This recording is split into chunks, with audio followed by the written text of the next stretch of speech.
is September 29th. This is our 5th of 7 hearings going over the operations of Cleveland Public Power.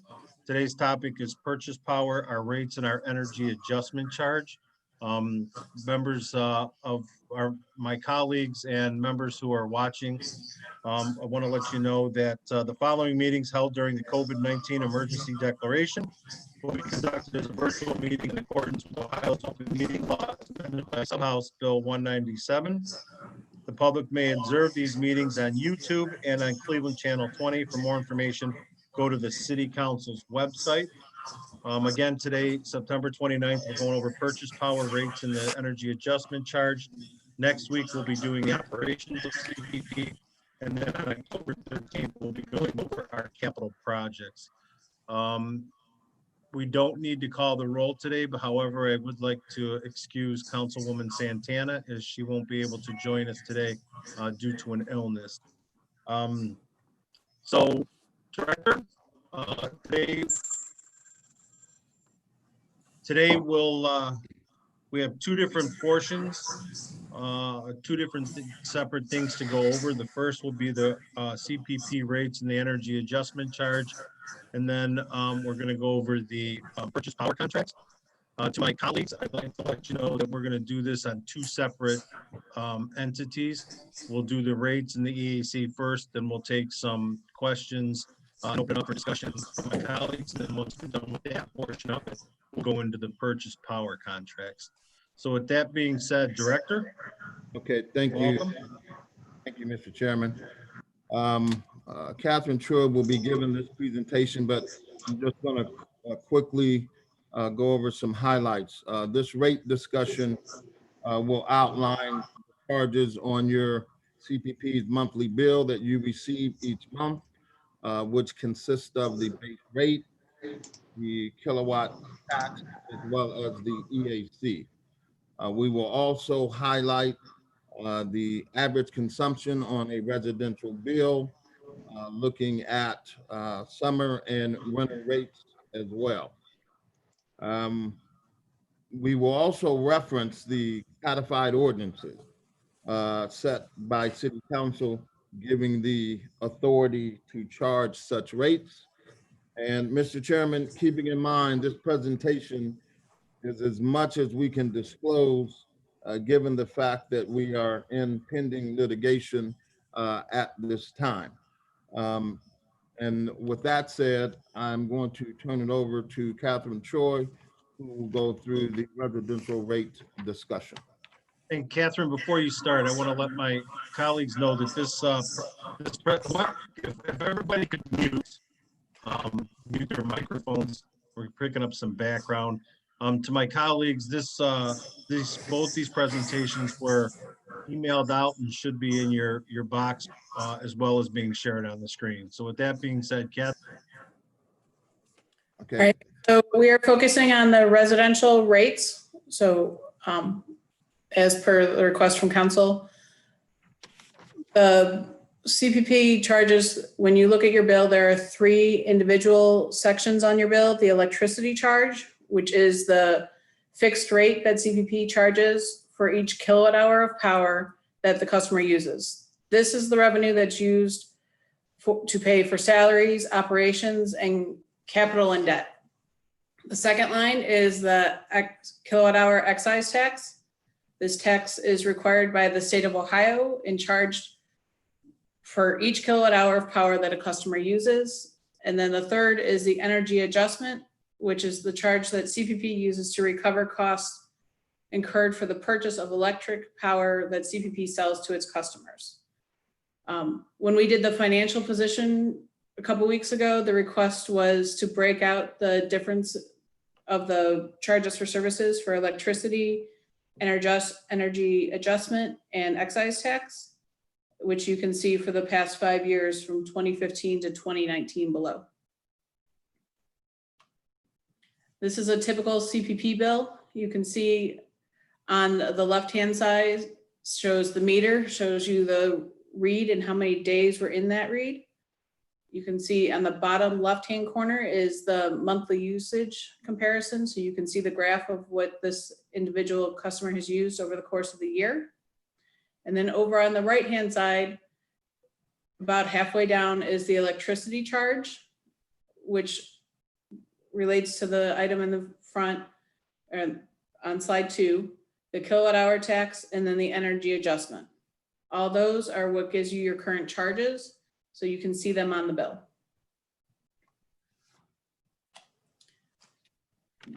CPP has authority to charge this based on city codified ordinance 52302, which is the residential rate schedule. You can see there are 4 parts to this schedule. The first is the kilowatt hour charge. It is broken into 2 tiers. The first 1,000 kilowatt hours per month, and then anything over the 1,000 kilowatt hours is a different rate. And then there's a summer rate and there's a winter rate for CPP customers. The summer rates go from June through October. So if your bill is issued during those times, you will be getting the summer rate schedule. And then for the months November through May, customers would be receiving the winter rate schedule. This authorizes also the energy adjustment charge and the environmental and ecological adjustment. We have included on the slides 5 and 6, the language from the codified ordinance that discusses the energy adjustment charge and the environmental and ecological adjustment. The excise tax is, again, from the state of Ohio. So it's quoted from Ohio Revised Code 52781. You can see that we've put it in here for your review as well. Most residential customers do not go over 2,000 kilowatt hours in a month. Very few do. Every once in a while it happens in the summer. The Ohio Revised Code also allows for any municipal electric utility to retain it in their general fund, which the City of Cleveland does. City of Cleveland Council has also authorized the general fund to return 100% of that tax remittance back to CPP for the years 2020 and 2021. And that continues the 100% tax remittance that was approved in 2018 and 2019. Slide 8 is an example. It's the 5-year average of the residential customers for CPP. You can see the second column shows the 5-year average for kilowatts. It ranges every month. And then the third column is to tell us if we're in the winter season or if we're in the summer season, where you can see the electricity charge. You can see how that equates. So as you can see, in the winter, all the numbers stay the same in the charge per kilowatt hour. And then it changes in the summer and it stays the same for 5 months. And then it goes back to the winter. So if you multiplied the kilowatt hour average for January would be 630 kilowatt hours. Multiply that by the cost per kilowatt hour of the 6.55 cents. The total electricity charge for this account would be $41.27. The excise tax is the next section.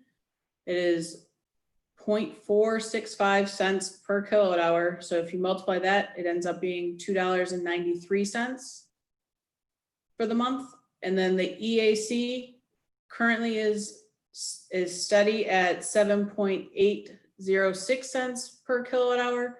So the EAC charge for this month would be $49.18. For the total bill being $93.37. So everywhere that's in gray, you would see on your bill. So you would see the $41.27, would see the $2.93, and you would see the $49.18 as we shown in the previous bill or the example bill earlier. Single family home, this is an example of one single family home to show the differences that can happen because of weather or because of building age or the structure type. Remember previously the slide showed the average consumption for residential customers. CPP has a wide variety of residential customers, anywhere from those that are condos, which are pretty stable, to single-family homes that are older and newer. So the range for the monthly can vary between them. An example for weather swings is that in the past 5 years, if you look at the winter of 2015, there were 13 days that recorded a low temperature of 0 degrees or less, which was considered a really cold year. In 2019, there were only 2 days that recorded a 0 degree day.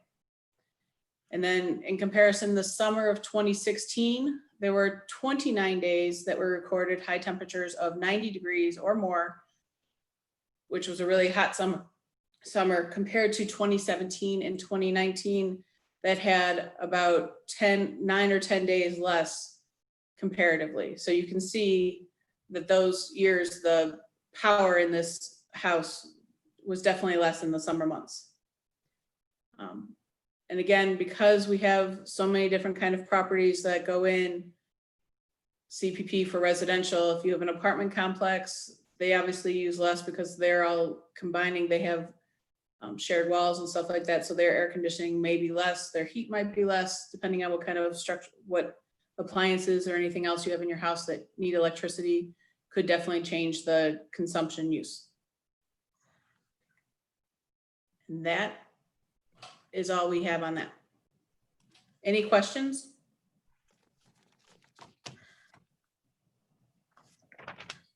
Yeah, thank you, Catherine. I have a couple in regards to for the presentation. You can go back to CPP charges explained. Okay. Can you tell us how much the electricity charge is? I know it's later on in the presentation, but how much does CPP charge the residents per kilowatt? The electricity charge? So for the Right.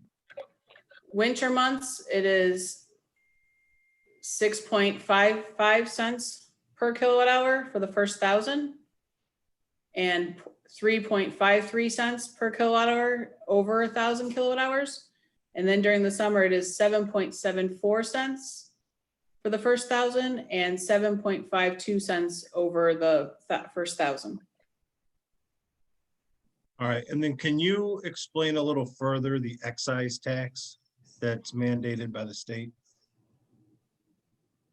Sure. The state of Ohio. This is something that we have to charge, correct? Correct. This is something that is required by state law for CPP to charge. It is for the purpose of raising revenue for public education and state and local government operations. Every electric utility is required to charge this in the state of Ohio. And it is based on how many kilowatt hours you use in a 30-day period. So you can see the rates on slide 7. Ohio also allows, since whenever you have a municipal electric utility, that the money does not need to be sent back down to Ohio to be sent back up to Cleveland. We're able to just retain it straight into the general fund. And the general fund, so city administration along with city council has authorized for the past 4 years, or from 2018 going all the way through 2021, to return 100% of that tax remittance to CPP to be used for operations.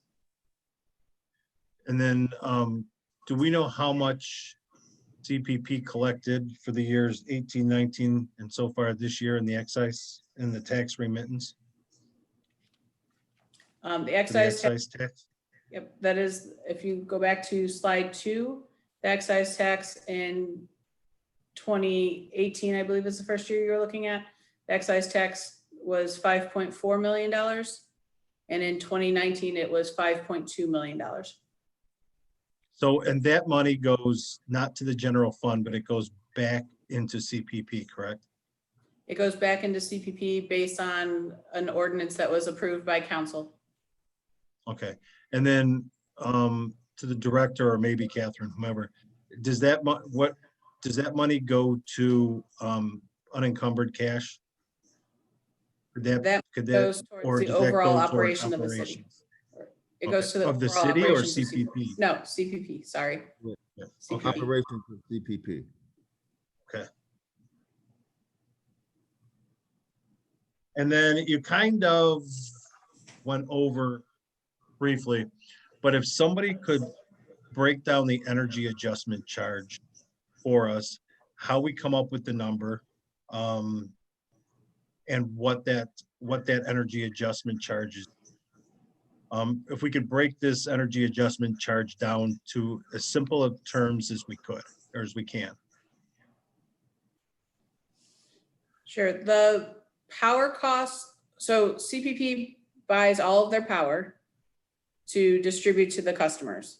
That power obviously costs CPP money. CPP passes that cost on to the customers based on the number of kilowatt hours that are sold over the course of the year. And CPP every year estimates how much it's going to cost so that we try to keep it a stable number for the whole year. So there's no crazy fluctuations because there are some fluctuations on the price every month. So CPP every year says, okay, we believe it's going to be this. So if you look at, I believe we think that power at the beginning of 2020 was going to cost $136 million. We divided that amount by the number of kilowatt hours that we believed was going to be sold during the course of the year. And then did the calculation based on that, including the exceptions that are included in the codified ordinance. All right, so if we have the energy adjustment charge, and I'm your average Joe citizen, and I see that I'm being charged per kilowatt hours, right? Explain the difference. Then if that's what I'm paying for the power that I've used, why do I need the energy adjustment charge? So the electricity charge is to pay for the CPP personnel, the operations, the debt, and the capital related to CPP.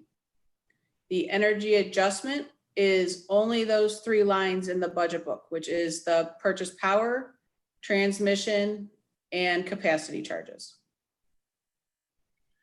Which is for the, so go ahead, Director. So the EAC money goes toward the purchase power. What were the other ones? Purchase power, transmission, and capacity. Which is all, Mr. Chairman, related to purchasing power. Right. And then my monthly charge for my kilowatt goes toward what? Your electricity charge goes towards paying salaries, operations, capital, and debt, which is pretty much everything outside of the purchase power, which it is, everything outside that purchase power. And it is the consumption, Mr. Chairman, that one uses based on kilowatt hours. So again, Director and Catherine, I'm sorry, I don't know if you have a title or not, but we'll call you Catherine. I'm good with that. Again, I want to play Joe Average Citizen, right? So if I have an EAC and that money's going toward purchase power, transmission, and capacity, which is when I turn my lights on, that's the purchase power, that's the transmission to get it there, and that's how much I use, correct? So I would think that my regular kilowatt hour or whatever it is would be for that, and not the other way around. Does that make sense to you? So I can't help how it's So when I get an electricity charge, right, I would think that would be for me being able to provide electricity to my home, right? Which is turning on the lights, which is making sure my refrigerator runs, my garage door is going to open, the electricity. I would think that the electricity charge is for that, right? But you're saying that, and I'm just trying to play Joe Average Citizen to try to understand my bill. But what you're saying is the EAC actually goes toward that, and not my electricity charge. Correct. Okay. All right. Mr. Chairman, if I could, just to try to simplify it, the EAC is power cost recovery, which means that we're buying this power, as it indicates on here, it's charged by CPP to recover the purchase of electric power that CPP sells to the customer. Okay, so we're buying this power and we're selling that power to the customer at a rate of about 7 cents or thereabout, right? Which is on another slide. The base rate, which is the kilowatt hour that Captain is alluding to, that goes to operation, maintenance, and all of those things, is somewhere, and it fluctuates winter, summer, but somewhere around 6 cents. So your EAC is around 7 cents, your base rate somewhere around 6 cents, and then of course you have your kilowatt tax that's somewhere about a half of a penny or something like that. Is that correct, Catherine? On Correct. the kilowatt? We can look at that slide. So this is the electricity charge, which pays for everybody's Yeah. salaries. And this is the power recovery that you can see for the EAC charge per kilowatt hour. All right, and then let me ask one basic question then. Why can't our electricity charge, why do we need the EAC? Why do you need it? Right, why does CPP need, we don't need it, we're paying it, right? Why does CPP need the EAC? Because you have to get, first of all, there's transmission charges. So you have to get the power there. You have to buy the power, right? Then you have to get the power to the home. And it's no different than the water, right? You have water consumption, right? But you need to be able to get that water to the house. There's transmission, distribution in order to get that water to you. The same situation with electricity. We have to get that power to your house through obviously substations, transformers, all of these other things that comes about. But at the end of the day, the AC is purchasing power. You have to buy the power. We don't own the generation or transmission. We own some distribution, of course, but you have to buy the power, and that's the difference between the base rate and the energy adjustment charge is actually power cost recovery. We're buying the power and we have to recoup that cost. Let me ask you, let me ask a similar question, maybe in a different way. Why can't it all just be covered under the electricity charge? If I don't, I'll yield the captain, but I guess if council wanted to have a kilowatt hour that's just based on consumption. So I don't know how you add all those other variables in without separating it. Captain?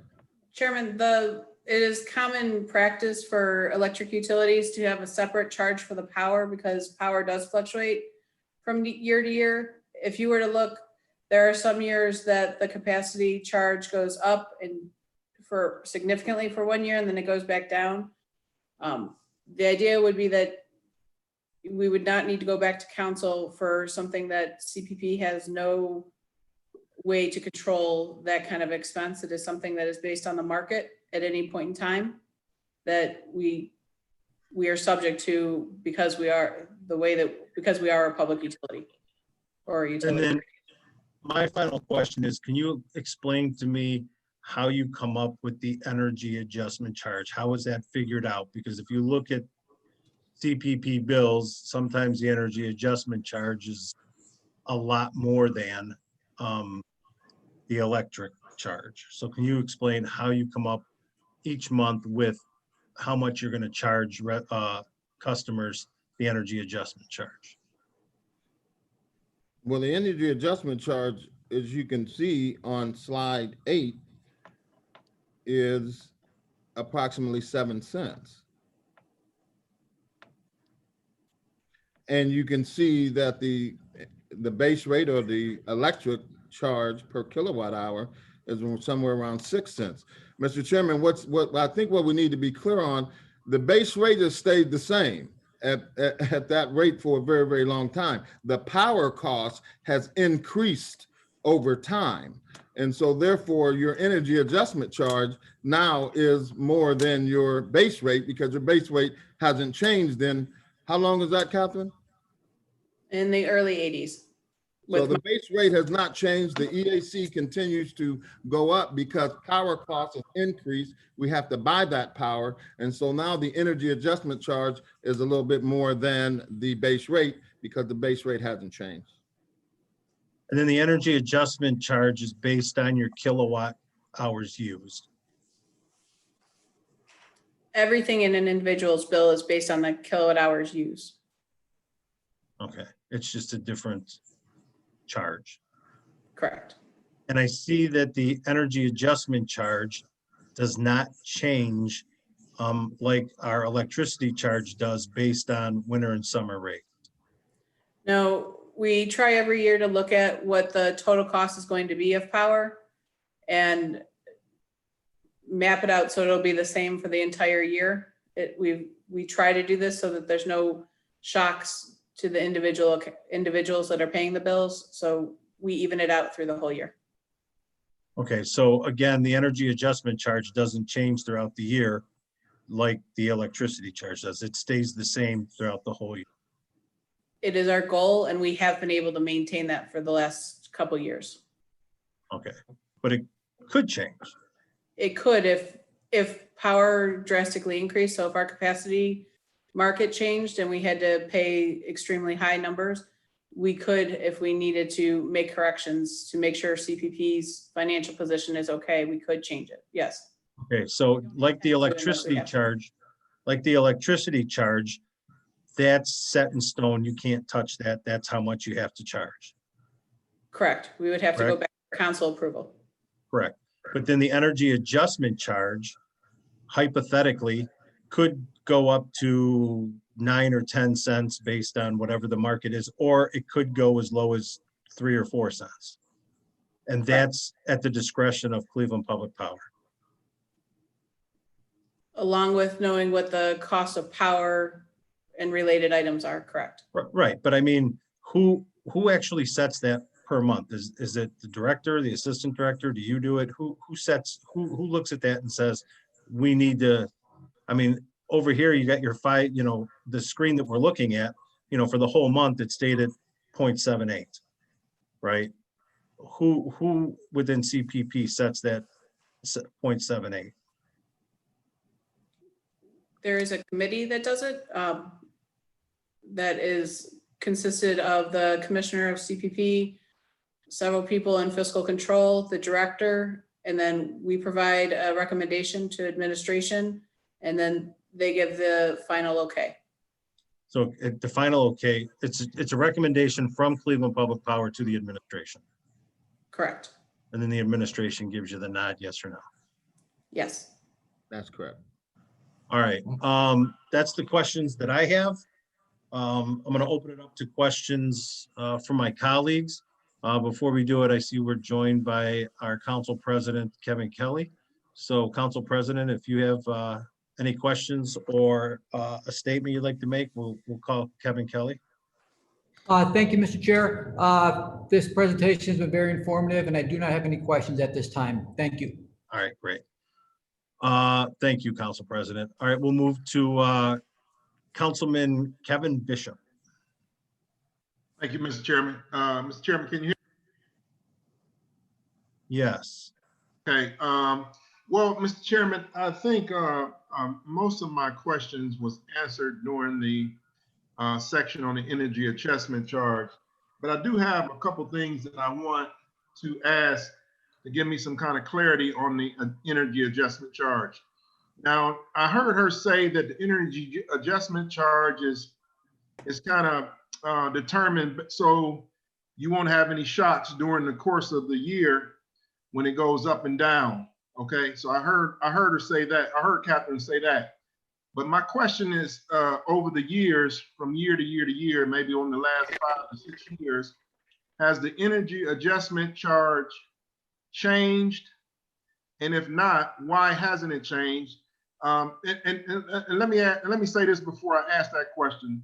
Is it true that the power that we purchase from other sources, doesn't that power fluctuate in price from month to month? And if so, why come our energy adjustment charge is not structured so that it will fluctuate from month to month to month? If it goes down, our customers can save when it goes down. And if it ticks up a little bit, our customers can save. We'll have to pay just a little bit more if it goes up. So my question is, has it changed from year to year? How often does it change? And is it since the power that we buy fluctuates so often, would it be to the customer's advantage to fluctuate this energy adjustment charge on a monthly basis instead of just setting it for the year? Director? Okay, I'll take a stab at it first. As Catherine indicated, the last 3 years, the energy adjustment charge has been pretty consistent. But to answer your question, yes, the energy adjustment charge over the last 5 or 6 years has increased and sometimes decreased. It just really depends on what the power purchase or the price of power. And so, yes, the answer to your question, yes, it's increases and decreases depending on the cost of power. The other reason why we don't look at adjusting it as it fluctuates, so that it gives our customers some consistency as it relates to what the bill is going to be. We could look at, looking at it and changing it monthly. I take from fiscal their recommendations, and then I take those recommendations to the administration, and particularly the director of finance. So we take a close look at all of this, but yes, the answer to your question, yes, the EAC could fluctuate. It's been consistent over the last 3 years, but it has fluctuated, increased or decreased with under or over a recovery. Catherine, is there anything you want to add? Yeah, the EAC used to fluctuate on a monthly basis, but there were some significant spikes in that. And that is one of the considerations that council had requested that we look at to see if there was a better way to do that. So this is the end result, was trying to even it out over the course of the year. Councilman? Okay, all right, Mr. Chairman, that is all my questions. All right, thank you. Councilman Slice. Thank you, Mr. Chair. And if the horse is dead, I'll dismount. Just let me know. But I think that this is confusing for the average consumer. And I know as we're going through this presentation, I'm looking at my CEI bill at the same time, just trying to be able to understand how these two things align. Because if you live in a CPP territory, you're able to choose. And the average consumer, this is a lot of industry speak, and it's hard to feel like you're being making the most informed decision when you're trying to decide who your power provider is. So I just want to make sure, for my own edification, I understand how all of these things work. To the director, through the chair, annually the EAC charge is determined, right? It hasn't changed in the past 3 years, but is it that this number is set in January based off of an annual estimate? Is that what you had indicated? I yield to Catherine Troy. Yes, that is correct. And then fiscal control reviews. And then if there's any major concerns, we bring it up the food chain. And if we need to convene our committee once again, we will, but it not happened for the past 3 years. So thank you. So come December, what's the reconciliation process where we determine if the estimate from 12 months earlier was over or under? If we overestimated and it didn't cost as much, do then customers get some sort of rebate? Director, Catherine? So we do a reconciliation every month with the intention of knowing that we are going to be over or under recovered, depending on the month that's in place. If there's a significant over recovery, then the EAC would go down for the next period. Or if the EAC is significantly under recovered, then CPP would take action to possibly have to increase the EAC in the next 12-month period. Okay.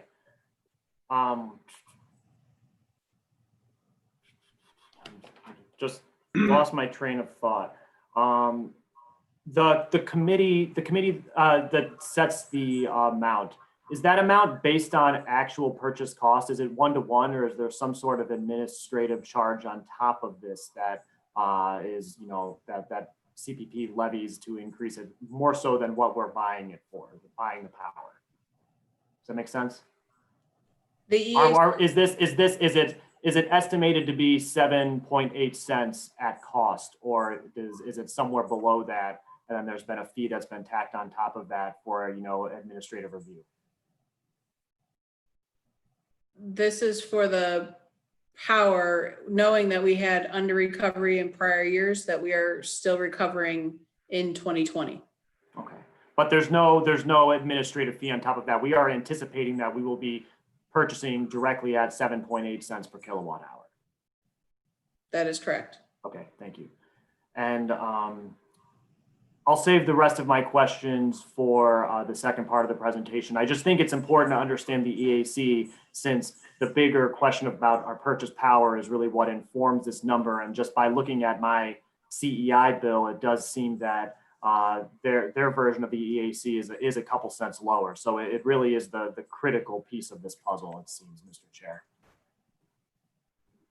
All right, thank you. Thank you, Councilman Slife. Before we go further, if we can talk real quick, or we have the energy adjustment charge, and then the environmental and ecological adjustment. Catherine, or the director, What's your question, Mr. Chairman? can you explain the environmental and ecological adjustment? Okay, is that on one of the slides that was On page 4.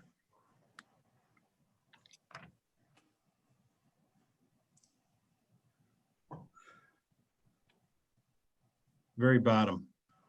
Yeah. Mr. Chairman, I'm going to say in short that the environmental and ecological adjustment is for the installation of power supply apparatuses and power from remote sources. And that's about all that I can say about this, because as we start to get into the EEA, we start to get into the litigation and the case, the heart of the case. And so, as I indicated earlier, I wanted to make sure that we outlined what that was, and we have that for your viewing and reading. But getting into the calculation gets right into the heart of the litigation. Okay. So you can't speak on that, correct? That is correct. But what we can do is outline what it is, which we've done for you here under 523.17. Okay. All right. Thank you. Councilman Polensek. Mr. Chairman, can you hear me? Yes, sir. Okay. So what I'm trying to understand here, well, I guess I'll back up. I think can you see me? Yes. Okay. What I'm trying to understand here, and I guess I understand this more than I care to, unfortunately, at this point. I'm looking at my own bill. And so the energy adjustment charge on my own bill, as I'm looking at it, is larger than my electrical charge. That's become the common theme, and that's been the common complaint that we in City Council receive from our constituents. I'm not clear, and I want some clarification here. The second phase or component of this discussion will be surrounding the actual purchase power agreements? Correct. Okay, because when I look at my previous bill last month, which was $155, I don't think I ever paid an electric bill that high. Turn your lights off. Yeah, right. This one is $126, and I'm not happy with that one either. So everything that we're contending with today, those of us in council, are a result of the purchase power agreements that the city has entered into. That's the whole crux. That's the whole issue, in my opinion, that we're confronted with today. Everything revolves around that. And that's what has created the problem for us, created a problem for our constituents. So I'm going to stop right there. And because this next component to me is the most critical part, because as I've said publicly, and I will say it again, the council was greatly misled in the past with regard. We'll be getting into all of those in the next part. Okay. And I think as you'll learn, as I've been educated immensely over the last couple of weeks by DPU, it's not always just the contracts, right? And we'll learn in the second part of this is, there's the fluctuation of the market and everything else. But I know that DPU is prepared to explain all those contracts and how power is purchased for the city. So I hear you, and I know that is a huge concern, but we're definitely going over all of those contracts in the second part of that presentation. Good. Thank you. All right. Thanks, Councilman. Councilman Joe Jones.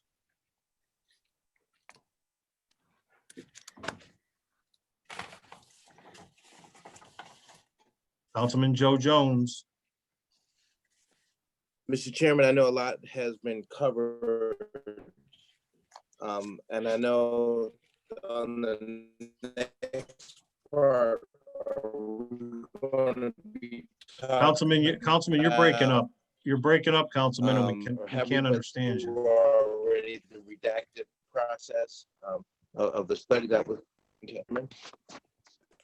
Mr. Chairman, can you hear me? Yeah, now we can hear you. So if you could start over again. Okay. Mr. Chairman, looking at all of this paperwork and like my colleagues, I think Kevin Bishop hit up on it with the energy charge scenario. Basically, when we asked a question about the energy charge, the energy charge, there's no way this council is going to be able to try to work to oversee to fix this issue because there's a lot of glaring problems with Cleveland Public Power right now.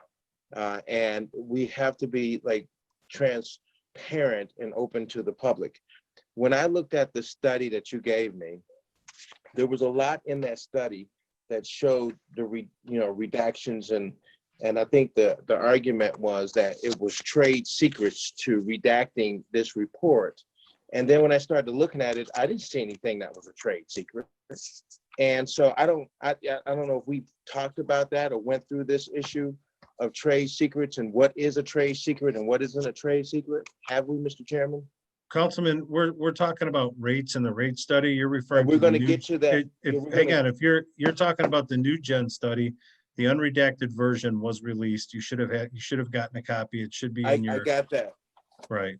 So the question was, when I looked at this, because I know that we had talked about this to the director, and the director couldn't comment, about this because he said that at the time this was trade secrets. And, just one example of that, it just talks about the power supply cost by category and the cost that we pay, and that, that was somehow some kind of trade secret. That doesn't make sense to me. We are a public entity that should always be open and transparent to the public. And some of the stuff that has been charged off as being something that is a trade secret to me, Mr. Chairman, I don't know if we're going to get into that, but it seems misleading. Councilman, if you're referring to the new gen, we will be bringing new gen to the table in the future to discuss that paper that they have authored. And in the second part of this presentation today, we're going over the purchase power contract. So Right, I which is think my Right. understanding, Mr. Chairman, that that's a major problem in terms of the contracts we've gotten into. And Mr. Chairman, I'd like to know who made those decisions and who participated on our side of the council on this in terms of negotiating these contracts. So Do we- those questions will be answered, Councilman, in the second portion Right, of our presentation today. So if you could just hold on to those questions after that presentation. And then if you Right. have any questions regarding the current rates or the energy Well, adjustment charge. well, and that's the hope and I was going to wind into that, Mr. Chairman. Thank you. The energy adjustment charge here, and the director, basically is saying that he can't talk about this because there's legal, discussions about the energy charge. You've already put it out here that it is it's a charge that recovers the cost of incurred for the purpose of electric power to sell to our customers. So basically, if you're double charging us to handle the power that you're charging us in another word, or whatever the extra cost is. And Mr. Chairman, to the director, why is this such a difficult subject to talk about? Before we go there, Councilman, the only thing that the administration has indicated that they can't talk about because of pending litigation is the environmental and ecological adjustment portion of that. I think they've been open and willing to discuss everything else, but Director, if you could answer the Councilman's question, please. I'm not sure what the question is. What is the question? Councilman, will you Mr. repeat? Mr. Chairman, you gave us a report here that's in front of me, and you talk about the energy charge, electricity charge. And on it says electricity charge, the fixed rate that Cleveland Public Power charges for each kilowatt hour of power that a customer uses. The revenue from this charge is used to pay salaries, operation, capital, and debt. The kilowatt excise tax required is set by the state. We talked about that. And then you went into energy adjustment charge, EAC, charge by which Cleveland Public Power recovers costs incurred for the purchase of electric power that Cleveland Public Power sells to its customer. And I would presume that the second part of this would start talking about the contract. So is the contract, Mr. Chairman, to the director, what's driving the cost of the energy adjustment charge to our customers? To the councilman, as we start to engage in a discussion about our power purchase contract, you will see what those rates are. You will see the cost of those contracts. And of course, at the end of the day, if you look at all our contracts in our total portfolio, you will see that some of these charges on some of these contracts are above market. And there's no secret about that. And so with that being said, of course, then the energy adjustment charge is going to be a little bit more because obviously we're paying for power. And so if that power is more costly, then at the end of the day, that EAC may be adjusted. Mr. Chairman, the director is referring to the contracts. Do we have the contracts? The second part of the presentation, Councilman, is going over the contract. Yeah, did the council members get the contract, those various contracts that he's talking about that makes up this a part of this energy adjustment charge? Do we have the contracts that the director is talking about? Those actually in hand, no, not yet, but they will all be explained in the second portion. If you're willing to view the contracts, the DPU has opened up their offices for council members to go over and review them. They just have to do a lot of redactions with federal ID numbers, et cetera. And I can tell you, I was just over there yesterday.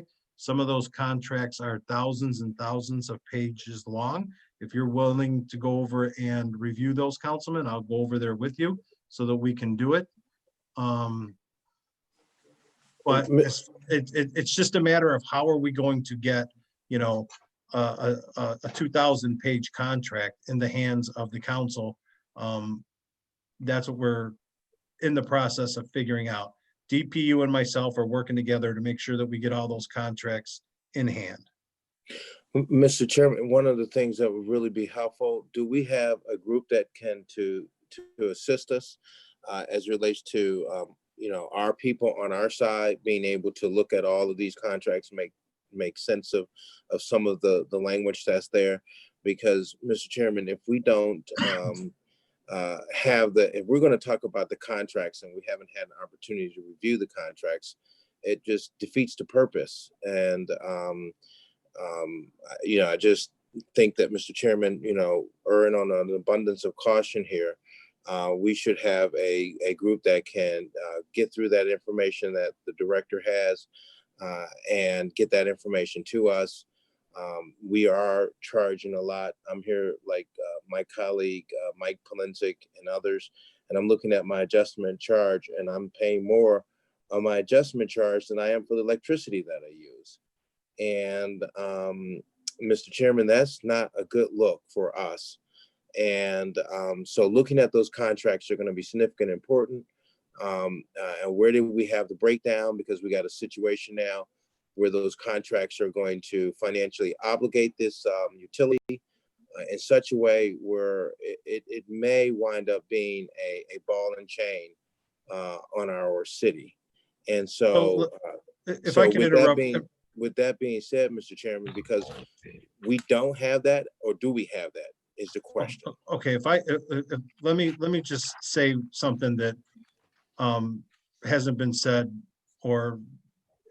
publicly or has been said privately but not publicly. The reason we have an energy adjustment charge is because Cleveland City Council has not raised the rate of our electricity charge since the early 80s.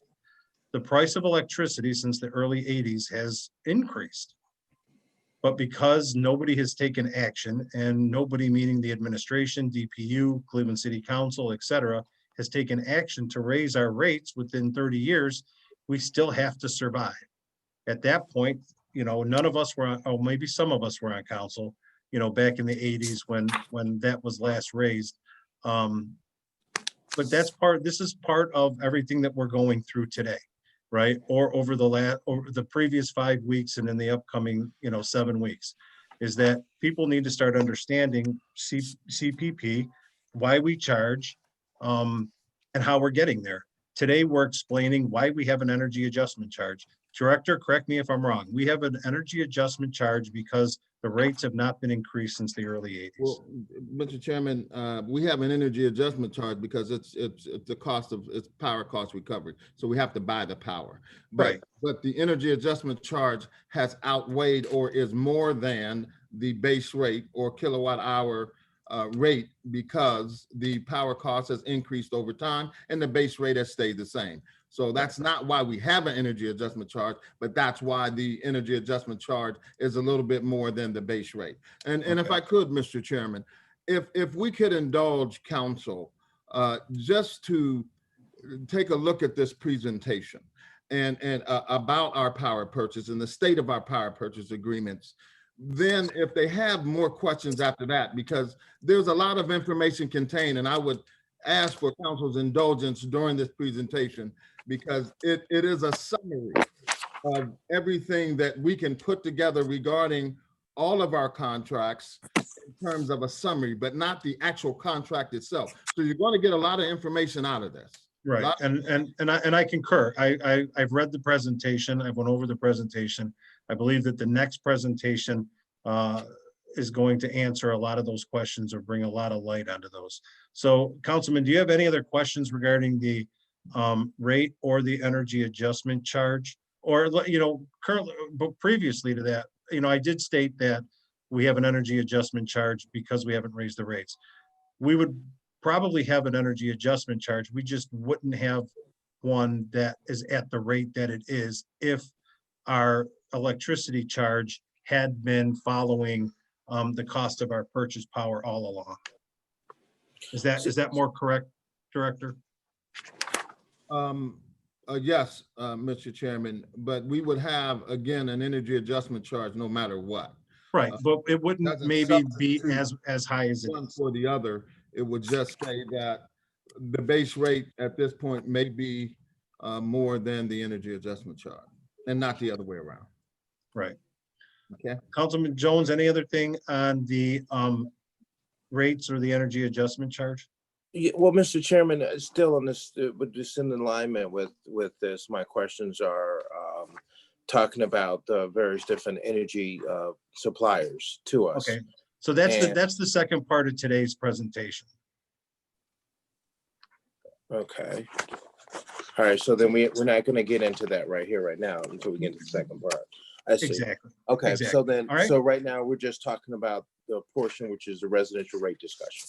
Right. Because most of this, when I'm looking at this here and I'm going back and forth on the charges and trying to make sense of the numbers, and I know that Mr. Chairman, to the director, has given us a breakdown that talks about, you know, our environment, the reason why we have the adjustment charge based upon various different bits and pieces in the presentation. So Mr. Chairman, I'll wait and hold my questions. I just think that there's a lot of information here that we're consuming. Do we have any second party that is affiliated with us that is in on all of this and is working with the council? And maybe we should even have private or maybe off the screen discussions with that group, because there's a lot of questions that I have. Mr. Chairman, I'm quite sure that my colleagues have the same kind of questions, and we need to get answers to that. And given the formulation of the Zoom process right now, I don't think that we can get that information out, or we could get those answers to those questions. And Mr. Chairman, I am a member who's very concerned about the future of of Cleveland Public Power. Majority of the power is in the African-American community. These charges are abundant and exorbitant. And Mr. Chairman, it has had a very powerful negative impact on my community as a whole. And Mr. Chairman, for the east side of the city of Cleveland and the future of our city in terms of expansion into newer neighborhoods, I'm really concerned about this. And do we have another group, Mr. Chairman, that can help us put all of this and amass this information and have a better, clear understanding of it? Yes, and you're more than happy to pen an email to me regarding any questions or any information that you may want regarding anything involving CPP. Mr. Chairman, if you can give me everything. The director, I don't know. No, what you need to do, Councilman, pen me an email. Any information that you may want specifically, please send it to me. We'll make sure we get it to the administration. The administration has been, aside from one thing, everything that we have asked for, they have been open and provided to us. So if there's anything specific that you may want, please just put it in an email and let me know. Or if you have any questions, we'll get them answered for you. Thank you, Mr. Chairman. Thank you.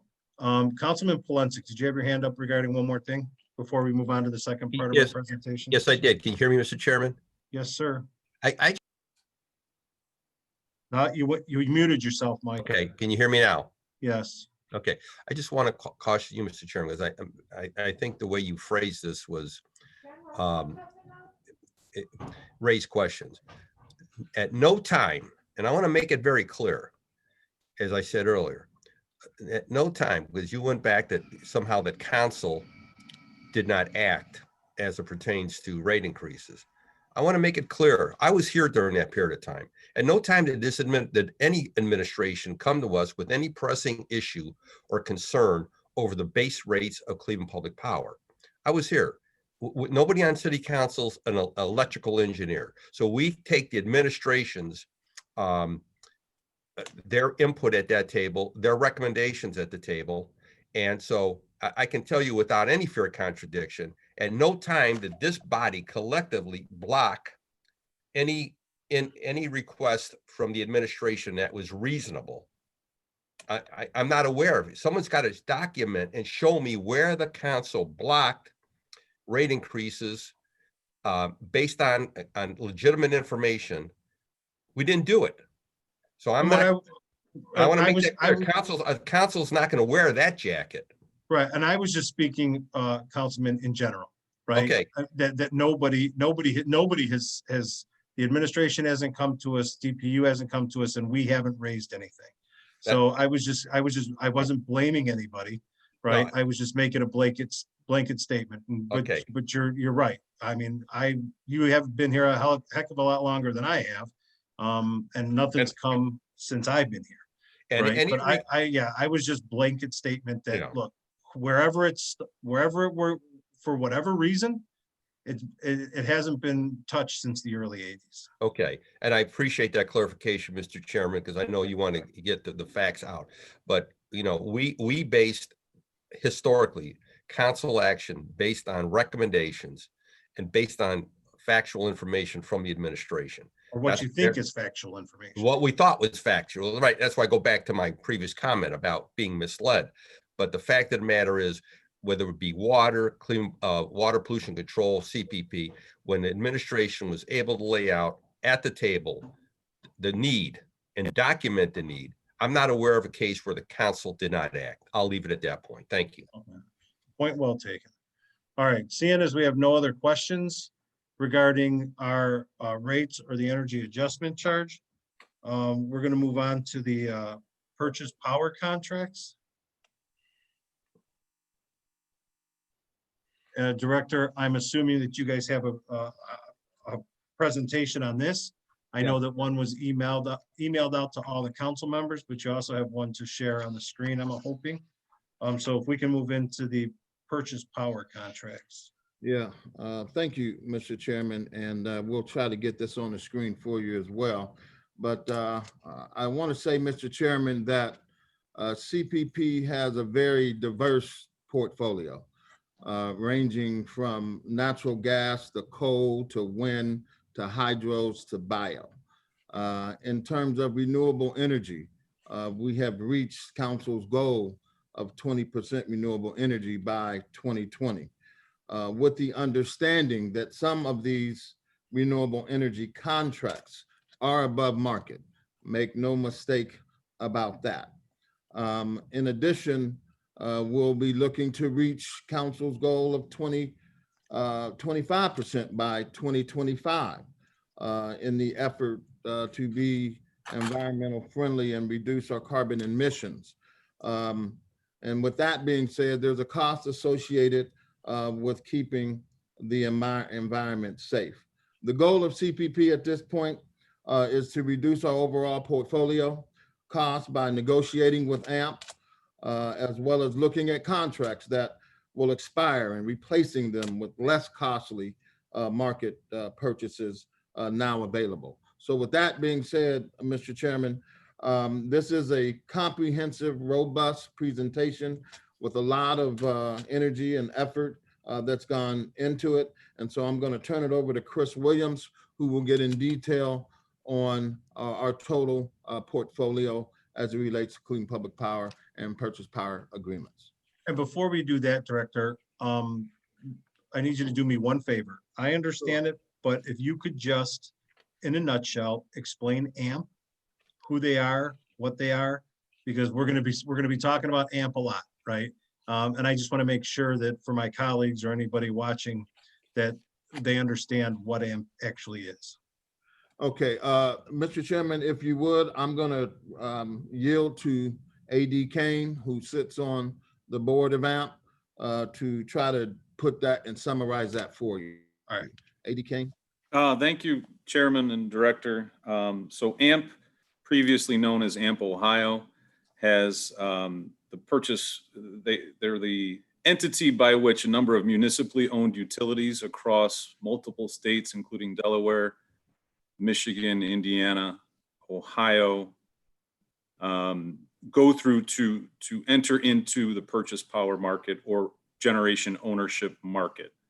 And Council is well aware and familiar with the long-standing relationship with AMP.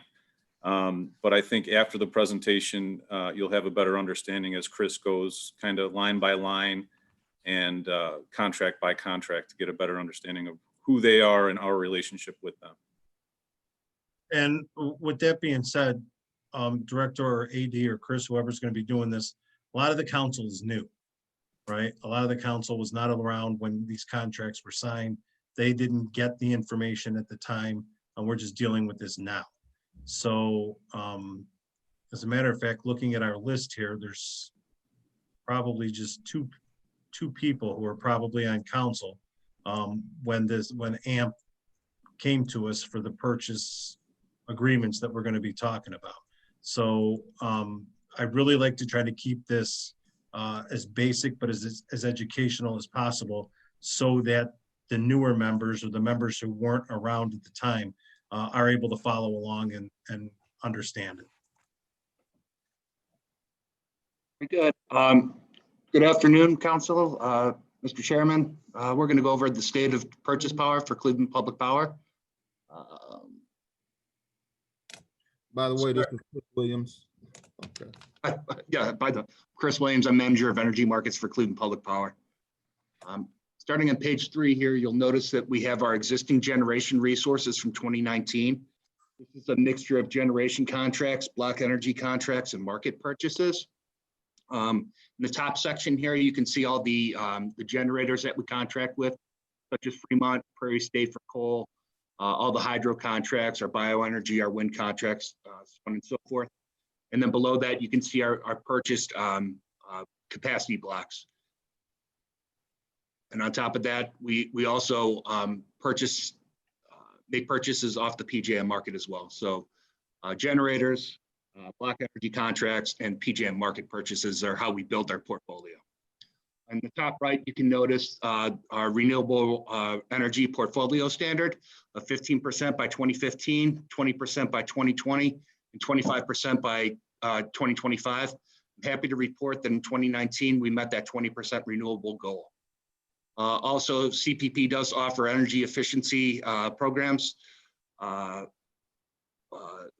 through internal programs and through American Municipal Power. And we currently have a mobile app, MyCPP, that offers power saving strategies for our customers. We did a quick 2019 pie chart here to show you exactly how our portfolio was made up in 2019. You can see the market purchases, which are the block contracts and PJM purchases, were roughly 43% of the pie. Natural gas supplied about 24% of our portfolio. Hydro, about 18%. Coal, about 12%. Wind, about 2%. And then less than 1% of bioenergy and solar. In 2020, we do a breakout here of our of each contract and show you the percentages.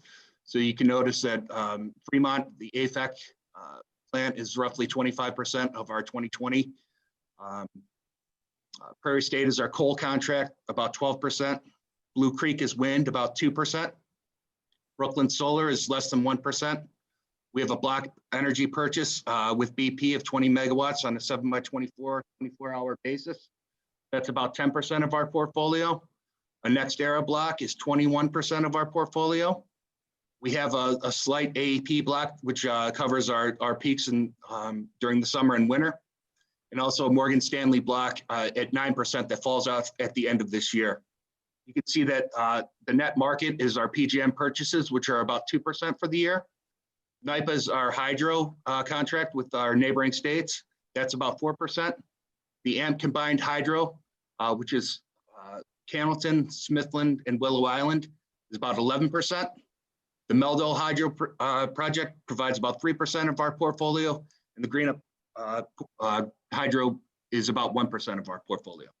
Chris, before you move on, will you explain a block? You keep saying that they're purchasing a block. Can you just explain Yes. what a block is? So for the BP block, for example, which is 10% of our portfolio, that it's purchased on a 7 by 24 basis, which means on 24 hours a day, 7 days a week, we're getting 20 megawatts of power through a purchase power agreement. It's not tied to a specific generator. It's just supplied by BP. Okay. Is that sufficient? Yes. In addition, we show in 2021 what we should look like next year. You'll notice that that block contract from Morgan Stanley in 2020 falls off, and so our portfolio incorporates more of that PJM market power at about 13% going ahead in 2021.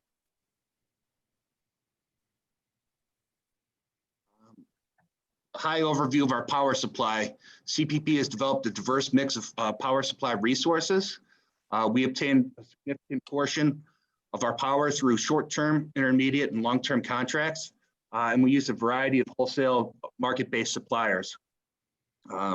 We significantly reduced our reliance on the wholesale power market through participation in AMP for various generation projects, which include the Prairie State Energy Campus, which is coal-fired, the AMP hydro projects, again, the combined hydro, Meldal and Greenup projects, AMP Fremont Energy Center, which is a natural gas plant, and the Blue Creek Wind Project, which is an Ohio wind project that we participate in. As a member of PJM, CPP is responsible for meeting its capacity obligation. We bid our generation interest into the PJM capacity market through AMP, and through that, we realize credits that significantly offset our capacity expenditures. In addition, we own 3 16.2 megawatt combustion turbine generators, and we also lease 6 1.825 megawatt diesel generating units. These are used for peak load and emergency purposes. Projected purchases are dictated by the market, and CPP is evaluating any potential impact from participation in other projects such as LEEDCO. CPP generation interests and market purchase strategy will help stabilize power supply costs in the future. And our participation in the AMP Hydro, Prairie, and Fremont Energy Center will provide stable and predictable power supply costs. In addition, CPP continues to replace expiring contracts with less costly market purchases that are now available. For example, the 17 megawatt 7x24 block contract that we have with Morgan Stanley that's priced at $62.95 is expiring at the end of 2020. To give you an idea of how our load looks month by month, we put together the following graph. You'll notice that for the most part, we're typically higher in serving load in the winter and summer months, and lower on the shoulder months, which are during the fall and spring. The first generator that we'll discuss is the AMP Fremont Energy Center. It's a natural gas generator. It's located in Fremont, Ohio. CPP has 11.72% ownership stake amongst 89 member community participation pool, and it has a potential hourly capacity of 79.1 megawatts. It has a base capacity of 60 megawatts, and if it's economical, an additional 19.1 megawatts of duct can be run when the market dictates it's a good idea to do so. Here we have a breakout of the AFEC rates. And so you can see the effective rates on the far right for 2021 through 2025. You'll notice that the rates are coming down a little bit, and that's due to AMP's ability to renegotiate the cost of natural gas going forward. So we'll see some relief based on those contracts going forward. If you're looking at the breakout, you've got a demand charge, which includes for the generator, the capital, O&M expenses, and debt. The energy rate, which is for fuel, and the congestion losses, which are associated with delivery. You also notice that there's a credit associated with these rates, and that's because we're able to bid these generators in the capacity market and get compensated for doing so. Some notes for AFEC.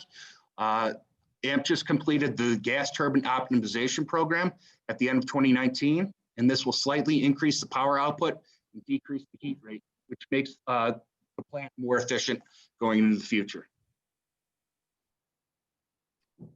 Next generator we'll discuss is Prairie State, and this is an AMP coal generator located in Marissa, Illinois. CPP has a 6.76 ownership stake amongst a 68-member community participation pool, and has an hourly capacity of 24.88 megawatts. This is a base load plant which runs pretty much 24/7 at that 25 megawatts per hour. On the next slide, we break out the rates. You'll see the effective rate also comes down a little bit due to the decreasing cost of coal. So from $64 expected in 2021 to roughly $61, $62 in the ensuing 2022 to 2025. Some notes for Prairie State. The plant was chosen to participate in the carbon capture retrofit study by the U.S. Department of Education. It's a $15 million DOE study to design a carbon capture system for the plant led by the University of Illinois. Next, we'll discuss the AMP Hydro projects. You can see all of them in the graphic below. When we're talking about the AMP combined project, you'll see Smithland, Cannleton, and Willow Island. They're all combined as one project. And then Meldal and Greenup are standalone hydro projects. Again, AMP combined hydro, Smithland, Cannleton, and Willow Island. CPP has a 16.83% ownership stake amongst the 80-member community participation pool.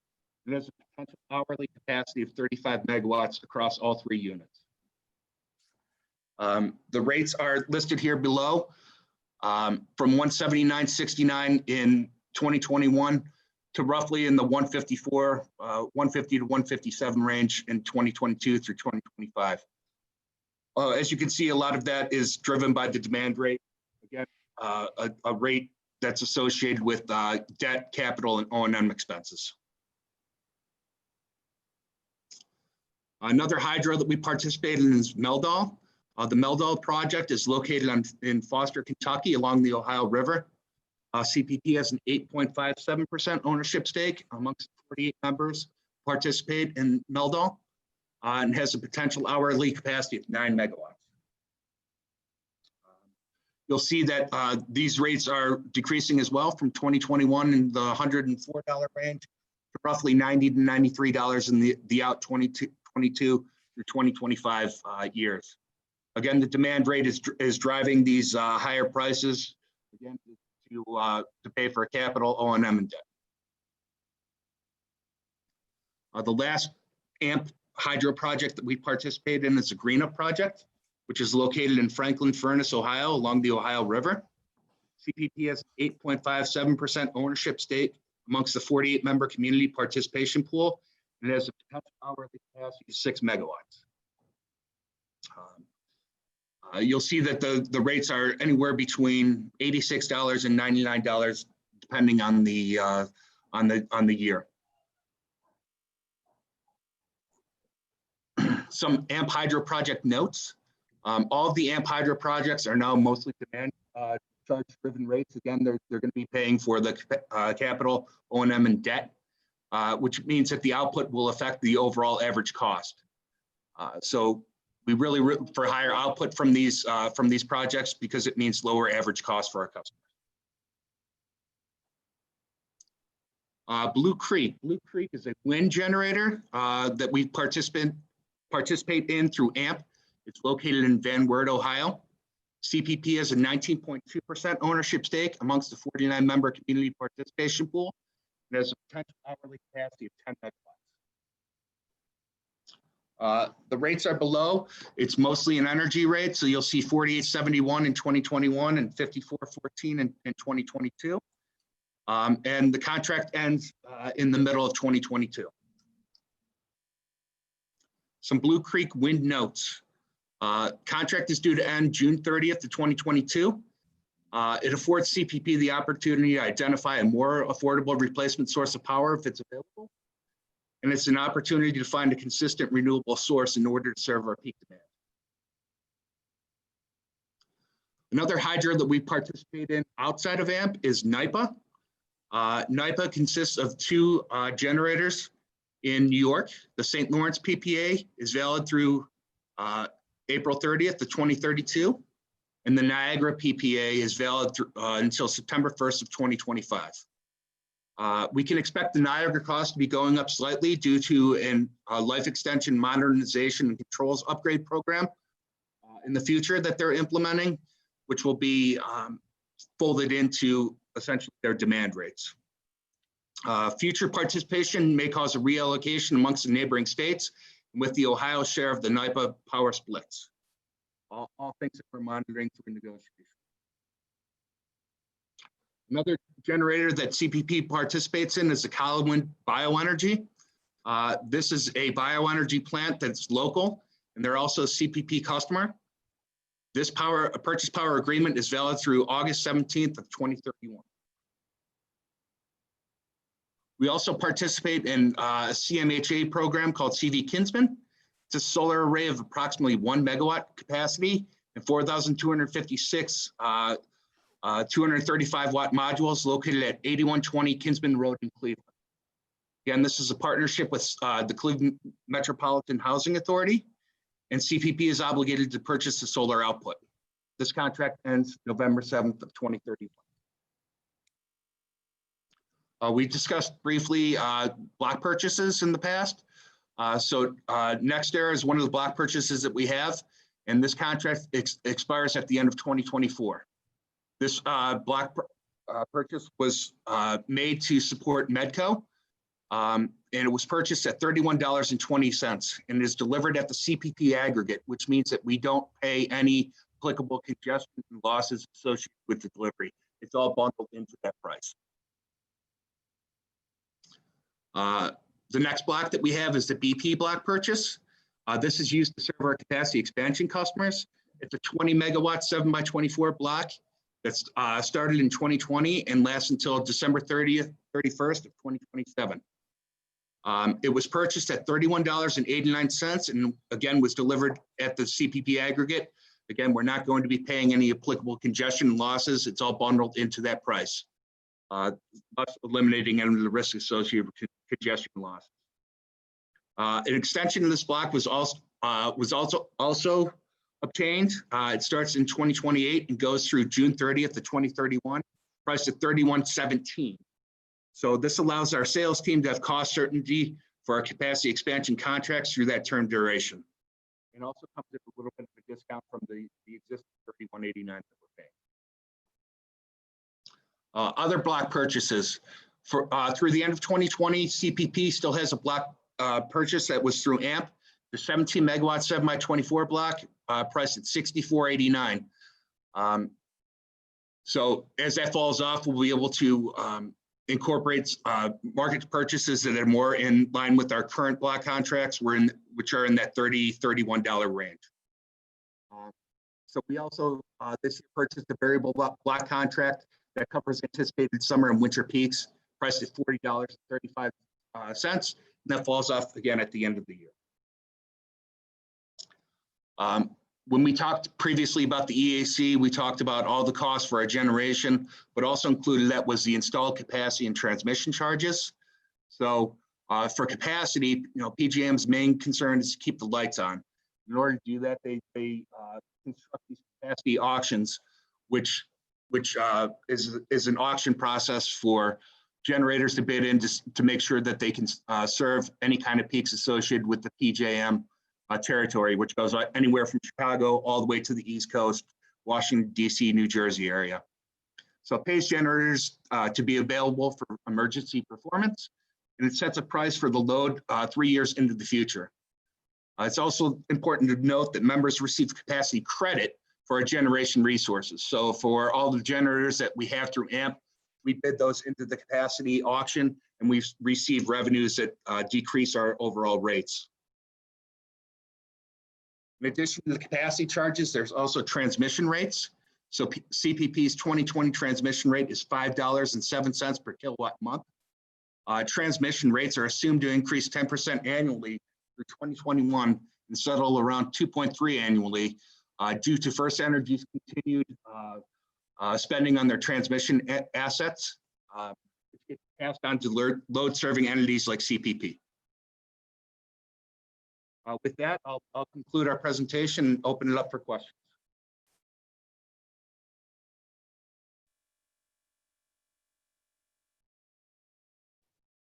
Now, Mr. Chairman. Director, do you have anything, Director, before we get into Q&A and questions? No, I just want to say that I know that was a lot of information in a very, very short period of time, but trying to really give an overall summary of what our total portfolio looks like and the costs associated with those generating resources, as well as our relationships with all our other resources as well. So with that, I'll indulge you, Mr. Chairman. All right, so we're gonna hear some current things about, before we do that, Assistant Director, just as you have explained to me, can you explain the difference between our contracts and then the open market of JPM? Well, as Chris kind of outlined, and that's in the presentation, anytime we talk about PJM or PJM purchases, that is the market. He also gave you all the details on our contract purchases. So a diverse portfolio like we have, right, like Chris just outlined, includes things like long-term purchase power agreements by way of contract for things like hydro, natural gas, and then you work the market through those BP 7x24 block purchases that Chris outlined. So you have a mix of each, some that expire short-term, some that are more long-term, so you have stability and knowledge. And through PJM, I think as the last slide, their job is to keep the power on. It's a federally regulated, heavily federally regulated industry based on peak for that whole region from, I don't know, Chris, what is it, from the East Coast, DC? All the way, yeah, from Chicago on the west side, all the way to, DC, Philadelphia area on the East Coast. Right. So PJM is a substantial market and it's become more and more heavily regulated. But there are, as outlined in our generation resources, the under contract, and then anytime the purchase of blocks, Chris and the team, either through AMP or outside of AMP, gets engaged on these purchase agreements to meet our load demand. So nutshelling it, we have a very diverse portfolio, but to even simplify it more, there's two different parts. There's contracts and then there's the open market. Right, but it's not that simple because even on the open market, we enter into contracts. Chris, could you touch on that just on a kind of a boilerplate? Yeah, so if you look at the screen that I'm sharing right now, on the top is all the longer term generation type of contracts, right? So you see our natural gas and our coal and our hydro projects and things like that. And below that, you'll see the purchase capacity blocks. Those are those 7x24 contracts. So those are considered market purchases in the pie charts, but they're controlled market purchases, right? They don't fluctuate. It's a fixed price over the term of the contract. Now, in addition to that, anytime during any given hour, CPP is either going to be long or short in terms of generation. And so the PJM marketplace fills that void, right? So for long in generation, we need to sell back power. PJM is a marketplace that allows us to sell that power. If we're short and we need power, then the PJM marketplace supplies that power as well. So when you're thinking about market, you have to differentiate between the fixed price block contracts that we've procured, and then the volatility of the PJM hourly market, which allows us to buy or sell excess or short generation needs to serve our portfolio. Okay.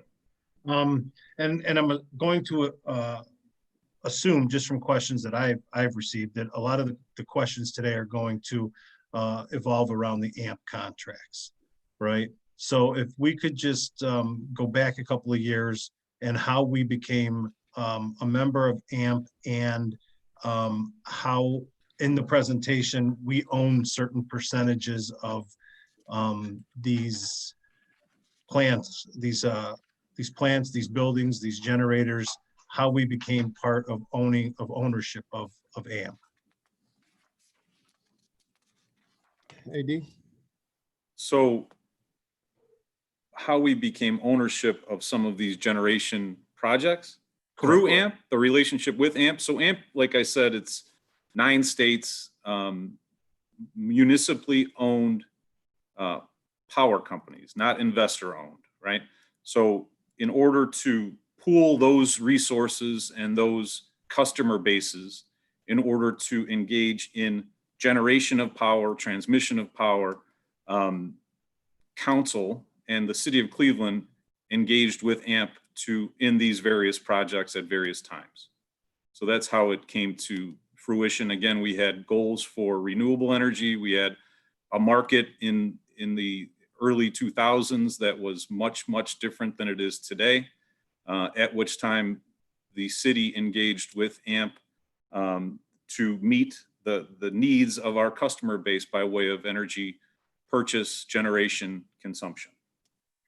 And just to add to that, a lot of times, being that CPP is the largest stakeholder in the probably 135 members that they have, our percentages is generally going to be a little bit more because we are, as you subscribe to the project, we probably have a higher percentage.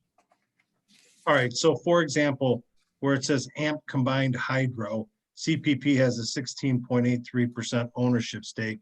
That means CPP actually owns 16.83% of that AMP combined hydro. That's just on page 17. It was the one that I opened to. Page 17, That correct. is my understanding. I'll yield to Chris Williams. That's correct. You're correct. So we actually own a portion of all of these plants that are around different states, Southern Ohio, correct? Just so Yes, we the don't. participation numbers that you see are going to be the ownership percentages. Okay, so along with these contracts comes ownership of these things. Now, when these contracts expire,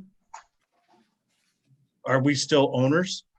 Are the contracts for ownership of these plants, or is it for the purchase power? My understanding is it's for the ownership of the plant. So I can double check and look into and get you an answer specifically how the end of the contract works. I'll get that and send that to AD Kane. Right. Yeah, I mean, Yeah. like. The when the ownership stake contract- is the ownership stake, and each of these, so the payback period has been talked about, and we know the amount of time it's going to pay back the debt to build the facilities. But that's when the price of the energy will be very reasonable, at which time we are continued to be contractually obligated to purchase, I guess. But yes, Right, so- ownership is the traditional sense of ownership. Okay, so when these, if a contract ends in 2040, right, in 2041, we may not be under contract with them any longer, but we still have ownership with them. We'll have to get under contract. I mean, we'll get a new contract as an owner. For ownership, but that doesn't Right. mean that, but part of the contract is the purchase power, right? Correct. So when a contract expires, we can renegotiate to stay part ownership, but not have purchase power from them. We could, I guess, in essence, right? But if we've paid down the debt, why wouldn't we buy the power? No, I'm just trying to make, I'm trying to, because we're gonna be hearing a lot about what a bad contract these are for us, right? And a lot of the bad contract that, is the cost of building these facilities, right? And we're paying a lot of the money back in the building of the facilities and not so much in purchasing the power. Okay, and that's where I believe that some things back in the early 2000s weren't estimated to where they didn't end up to being where they were estimated at, right? So I'm just trying to differentiate between the difference of purchasing the power out of an AMP contract and actually owning the facility and paying back the debt to build what was built. Chris, am I close? You're absolutely right. Right. So again, I think AD Kane explained it very well. At some point during that contract, you'll have all the debt paid off, and it'll go down to a much more manageable rate. You look at the combined hydro effective rates on page 18. Again, a lot of that $179 effective rate in 2021 is due to that $55 demand rate. So if you look at the energy rate, if that demand rate is effectively gone or greatly reduced due to the lack of debt associated with it, you're looking at $27, which is 2.7 cents per kilowatt hour. Really good rate, right below current market standards. Right. So when we're gonna, when there's gonna be questions about these bad contracts, a lot of that is in regards to us paying down our debt for the building of these facilities. That's correct. Absolutely. Okay. All right.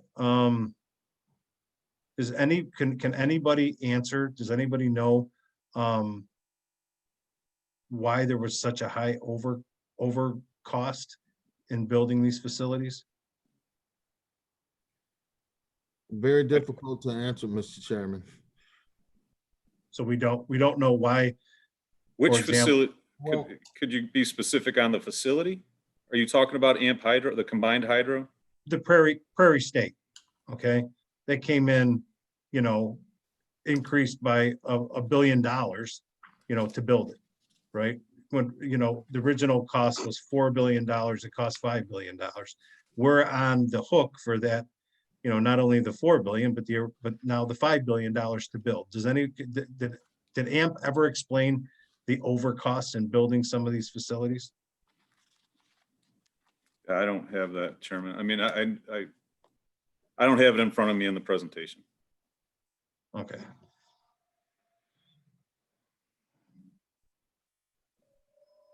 And we don't know about any of the hydros or Prairie or any of the over costs on the building of the facilities or even the delay, right? There was one of them that was delayed. I think it was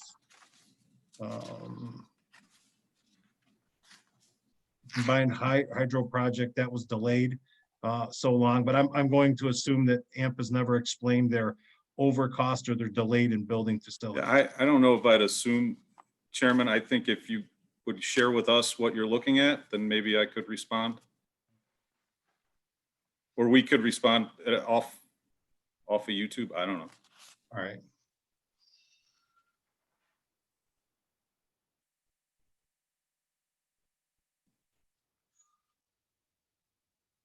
All right, at this point, we're going to move into questions from our colleagues. Councilman Joe Jones.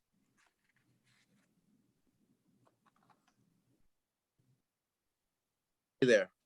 How you doing, Mr. Chairman? Can I start asking questions now?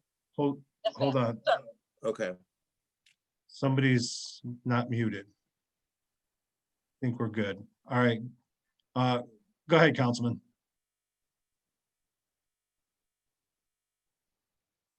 Yes, Mr. Chairman, Mr. Chairman, to the director. One of the things that is of concerning nature is the contracts and being able to have all the contracts. And Mr. Chairman, to the director, how many contracts for purchase of power do we have on the books? Director? Mr. Chairman, listed, I believe, on page 3. You want to count those? I Well- count 11 on page 3. So is that all of them? I think it's 10 because the CPP Generations is the own the turbines and the diesels that we own. So you're looking at Brooklyn Solar, CV Kinsman, NIPA, Blue Creek, so on and so forth. So there's 10 contracts, I believe. Mr. Chairman, request for those contracts, all of the contracts. So whether we have 10 or not, maybe there's some that you may not have here that's located on this page that you referenced to, Mr. Chairman, to a director, which is page 3. So is there any other contracts that may not be listed here? This is our 2019 look. That should be up to date through 2020. The only other contracts that we'd have would be the block purchase contracts, which we discussed at the end of the presentation. Mr. Chairman, to the director, I'd like to have a request for all the contracts for the purchase of power for starting from 2008 up to current.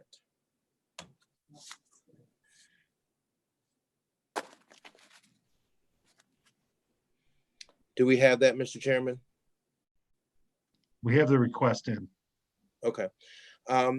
Basically what some of our And this is I'm referencing to a memorandum from our people,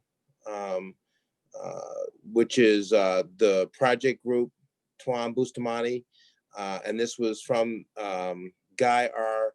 Galaminsky and John Zayak to the Utilities Committee Chairperson, Terrell Pruitt. And this is dated the May 19, 2014. And it's Read Utilities Project Management Special Report number 86, summary of the ordinance number 567-14. And this was hand delivered to the chairman at the time. And what was talked about in part of this report, GDS conducted discussions with potential new customers being offered long-term power contracts by First Energy at market pricing for power, significantly undercutting the rates that Cleveland Public Power can currently offer. And then the next note for 2015 cost of service study / rate study. In this study, GDS anticipates recommendations that rates be lowered for some classes of customers and increased for others, with those increases being phased in over a period of time to minimize customer impact. Mr. Chairman, to the director, based upon this study that was conducted, did we lower rates for some classes of customers? And if that is a yes, who? And what are the classes of customers that we have currently at Cleveland Public Power?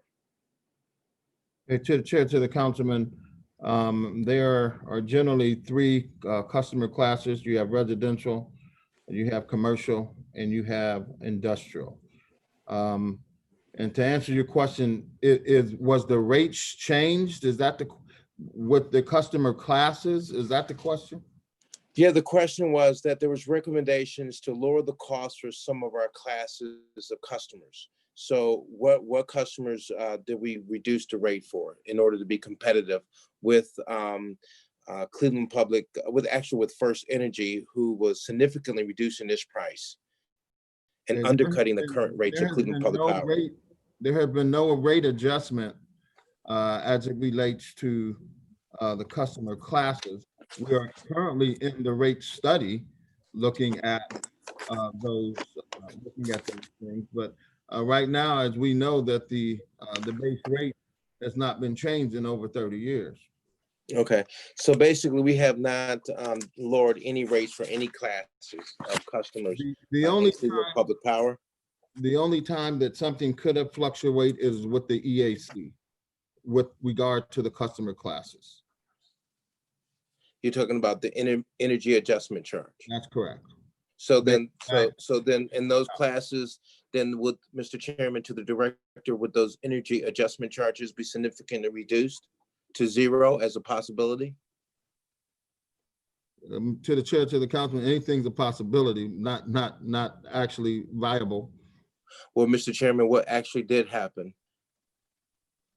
To the chair, to the councilman, nothing happened that I'm aware of. And I'm not quite sure of the report that you're referring to in 2014. Maybe if I could get that, I could kind of steer you in the right direction here. Okay. Mr. Chairman, can we make available, Mr. Chairman, can we make available, okay, the projects group's recommendations? Okay, thank you. And so, Mr. Chairman, to the director, I think that the chairman touched upon something that was really interesting. And that's the reason why it's so important to understand the contracts that are here. And though we have 11 of these contracts, do we have, Mr. Chairman, a timeline of these contracts? When this, something that's a quick snap that would show the council when we entered into the contracts, when do the contracts actually fall off and we're no longer obligated to the actual contracts? Director? Yeah, to the councilman, we can provide that. Okay. And then there was, we talked about on page number 7, Cleveland Public Power has developed a diverse mix of power supply resources, and that there were certain credits. What are those credits? I will yield to Chris Williams, our manager, energy You're market. asking about the capacity credit, sir? That's correct. Okay, so if you look on page 11, for example, For Fremont, which is the natural gas plant, under capacity credit, you'll see those dollars per kilowatt listed. So is that for, like, for an example, 2021, is that $3.94, is that $3.94 as a credit, or what is Per that? kilowatt, yeah, so it's a multiplier, right? So you have the demand or the capacity of the plant, which is 79.1. And then you'd be entitled to, for each of those kilowatts, $3.94. So, Mr. Chairman, what are the, It's a fixed rate. so, Mr. Chairman, what is the total credit that we received off of these? You know, I know how you have it broken down here, but it really doesn't show me the financial credit. What was the total financial credit breakdown? I'll do that math and I'll put it together and send it to AD Kane for distribution. Okay, and Mr. Chairman, to the director, would that, for all of the power supply sources, did we get credit for all of those? Director? Yes. Mr. Chairman, is that a yes? Yes. Director? Yes. And Yes. Mr. Chairman, to the director, can we get that information for all of those? And would that be for all 11, or would that be for what has been talked about on page number 7? So you're going to get capacity credits for anything that AMP bids into the capacity auction. So you're going to see credits for Fremont, Prairie State, all of the hydro projects that are AMP, as well as Blue Creek Wind. So to the chair, to the Okay. council, that is applicable. I'm sorry, what was that, Mr. Chairman, to To- direct that in here? Many contracts that it's applicable to. On page number 10, Mr. Chairman, I want to try to get through this really quickly because I don't want to take up too much time. It talks about the AMP Fremont Energy Center. How much was the investment that the city of Cleveland invested into this center? Before you answer that, Director, I just want to let the councilman know that I just emailed all the council members power purchase agreements, the source, their start years, and when the contracts end.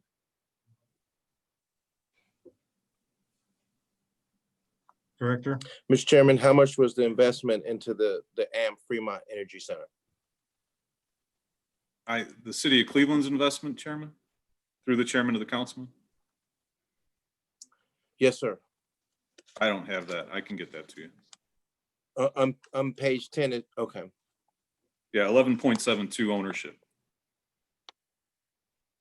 I understand that, but what was our financial commitment? Okay, I can get that for you. Mr. Councilman, I'm going to assume you're going to ask that same question for all of them. That's correct. Director, I'm going to believe that you don't have the financial for those, what the financial agreement currently is for each of those. And Mr. I'm If sorry. we could get it for each plant, the financial commitment will. that the city of Cleveland made. Yeah, we just outlined the percentage and not the financial. Right. Good question, Councilman. I'm Go sorry, ahead. what was that, Mr. Chairman? I didn't understand that to the director. What was that? What did the director say, Mr. Chairman? I was saying to the chair, to the councilman, that we outlined the percentages and not the financial impact or commitment by CPP, because the total, the total cost is, and we only have a certain percentage of it. So we didn't outline that, and we'll make sure we do that. And that's for Mr. Chairman. each contract. Mr. Chairman, and Mr. Chairman, that's the reason why I just want to make sure I'm specific and, versus being edited. And I'm not saying that you're doing that, Mr. Chairman, in any kind of way, but I just want to ask my questions and get the answers to those questions. I specifically asked for what is our investment. I'm not looking at a percentage. For an example, if we look clearly on the page that initially asked for that information, and this is significant and germane to where I want to go in the future with where the future of this power industry, as well as our company and our stake as citizens and Cleveland Public Power. The issue is 11.72% ownership stake. And that's why it's so important, Mr. Chairman, to have these contracts, because it's going to take some time to go through this information and thoroughly understand why we are where we are and where we need to be if we're going to survive the market space. And so, Mr. Chairman, to the director, that 11.72%, I would like to know what was our financial investment. So if that 11.72% means that we invested $75 million into this, I would like to know what that investment was. And as it relates to how much we paid into it, Mr. Chairman, to director, do we understand that? Is that clear? I understand it totally, Mr. Chairman, to the councilman, and that's why I said we're outlining percentages and not the financial commitment, and we'll outline the financial commitment. Thank you, Mr. Chairman. And Councilman, that's going to be for each contract that we're under. Okay, so for each plant that we have a percentage in, they're going to get us the financials that are attached to those. Right. So Yeah. just to make sure I'm clear, right? See, I don't know how deep this goes. So, Mr. Chairman, I just know that I've been presented the information that we have right here. So right now I'm counting 11. That's the reason why I asked if there's something else that may not be in these presentations, in these slides.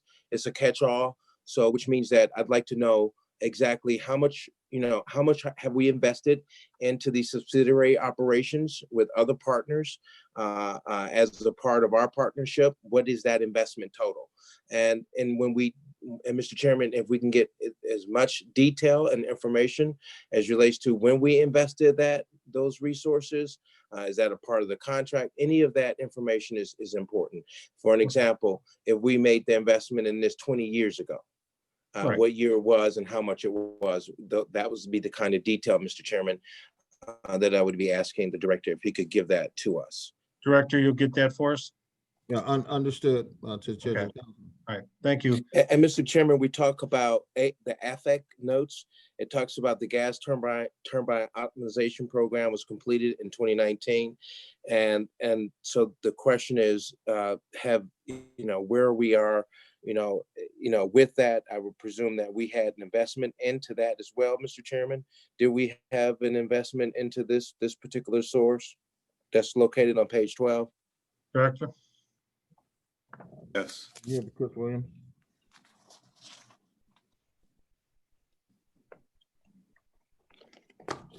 Chris? Yes, yeah, any type of capital improvement project that they do on generators that we're contractually obligated to would be passed along.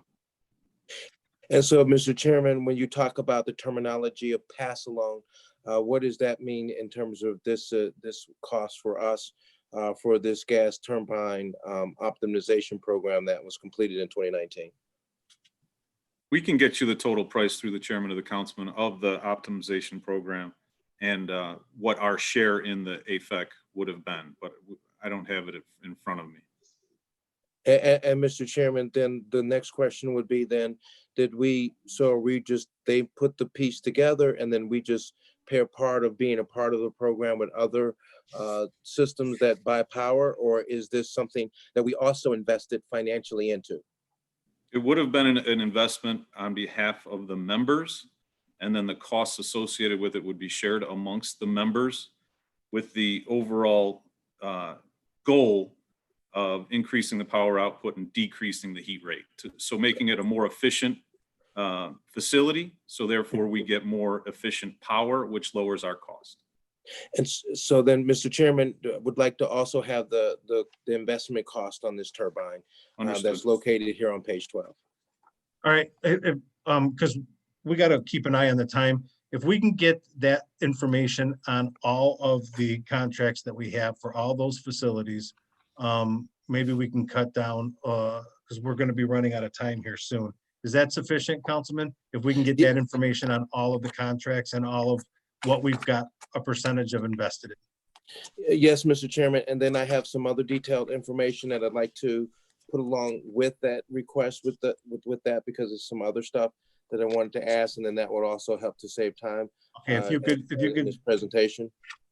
Is there any way possible, Councilman, you could put whatever you have left in writing to me, and I'll make sure that it all comes back in, only because we're running out of time. We got a lot of other questions, you know, regarding this from other council members, and I want to be fair to everybody.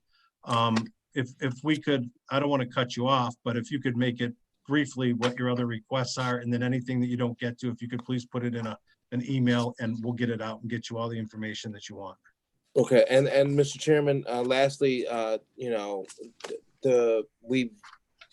because if I go into any more of this, it's pretty, the questions are pretty detailed. And so what I'll do is I'll make sure, just to save time, I'll put all this information and give it to you and write it as you requested. And Mr. Chairman, looking at the memorandum from the project group here, there's a lot of information here that certainly I wanted to go over. I'll also put this, because I have some questions, and they're pretty in-depth on our side of the table as relates to our participation with some of these agreements, and who our side helped to negotiate that. And Mr. Chairman, lastly, what I'd like to ask the question is that who we had the project group helping us in the past, as I can see a lot of these memorandums, they go back dated to 2014, 2017. Do we have any more documentation? Because some of this seems to be not complete. It leads me to believe that there's other memos that were sent to us from the project group that we don't have currently. Or can we request all of the information from the project group as it relates to our utilities? Right, and I'll put you in contact with the project group. You can have a more in-depth conversation with them, but the project group is a group that's contracted with the council, not the administration or CPP. So I can make sure that you get the contact information for the project. And Mr. Chairman, lastly, who do we have currently that's helping us to navigate? Because, and then first of all, I want to thank the administration for being straightforward and making these presentations. Being a member of the utility committee is certainly a job as it relates to trying to understand and get a kind of, as a new member of Cleveland Council, to get my hand around it and kind of get to understand it. So who do we have, Mr. Chairman, that's on our side that can take a look at a lot of this information, give us a summary breakdown, and be a separate eyes and ears on some of this stuff and helping us understand some of this stuff and some of its terminologies? Well, that's us doing the oversight, but we also have our own law department. We have our own legal counsel that can help us work through it as well. Again, if you have any specific questions or you don't understand something, you can always reach out and we'll help you understand it the best we can.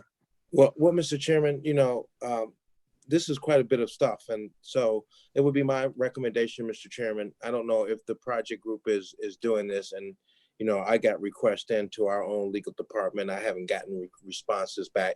This is a big undertaking. And do we have our own people that can come in here, our own specialists, and take a look at this? Definitely something we can discuss in the future. All right, Mr. Chairman. So now lastly, is the project group still working on this? Project group is still under contract with the council. Okay. So is the project group working on this utilities, going through all of this information, Mr. Chairman? I don't know exactly what they're working on right now, but they're under contract with the council, and we can work on getting them to look into it further if need be. And Mr. Chairman, to the director, lastly, the information. This is your third lastly, Councilman. We have to move on. Mr. Chairman, when can we expect the information? And I understand your impatience, but this is a lot of information. And as a council member and representing my constituency base, I would like to know. That's all. So I'm sorry you're so frustrated and getting upset. I'm not frustrated. I just have other council members who. That's fine, Mr. Chairman, and I'm yielding the floor, but hey man, have a little patience. We got a lot to deal with here, a whole bunch of this stuff here, and we got to be able to ask the questions. You can ask whatever you want. Director, you're welcome. Director, do we have a time frame on when we could get the additional information? For the councilman, there's a lot of information that we have to put together. So I would say in a week or two, we should be able to get the information. Okay, thank you. Councilman Polensek.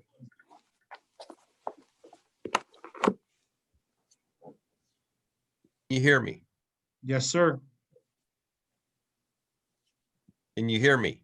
Yes. Okay, I apologize. I have to go off because I be in a court Zoom. I will send to you, Mr. Chairman, my request of the administration. This to me is the most important part of this whole discussion. The purchase power agreements, the existing generation resources. This is where the council, in my opinion, was misled and given faulty and inaccurate information. So I'm going to send you a list of the requests of the administration. I'm going to ask you to provide that to us through them, and that's it. I have to sign off. Unfortunately, a lot of questions, but I have to sign off and be in. Okay. Councilman McCormick. Thank you, Councilman Polensek. Councilman McCormick. Thank you, Mr. Chairman, and thank you again for putting these hearings together. They've been extremely illuminating, and I appreciate that. So thank you for your leadership on this matter. Mr. Chairman, I'm curious too on the subject of the contracts and how they affect today's ratepayer. So, ratepayer being the folks that we represent on city council. So, from a larger perspective, at least from what I understand, the purpose of entering into these contracts through AMP for the Prairie State Coal and for the combined hydro was to provide, stable supply of energy and a stable pricing for that energy or for that electricity.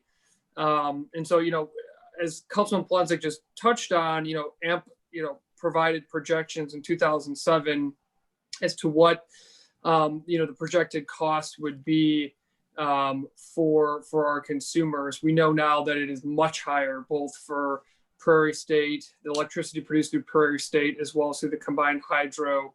And we know too, in the reports put forth by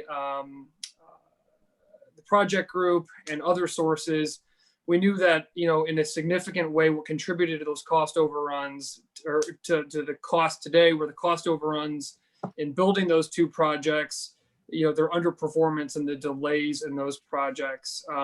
So, what we've seen is that due to that, our consumers have not received either reliable or competitive energy or rates through these projects. And I think that Mr. Chairman, that's a really problematic issue based, on two things. Number one, the cost for the consumer today, but also number two, it's problematic because that was the basis in which council made the decision to support the contracts in 2007. So, if the goal of securing these power sources through AMP was to create that stable supply of energy and prices, and we haven't received either one of those, Chair to the Director, what is the City of Cleveland's recourse at this point, given that the intent of the contracts and the intent of council in entering into those contracts in 2007 has not been achieved?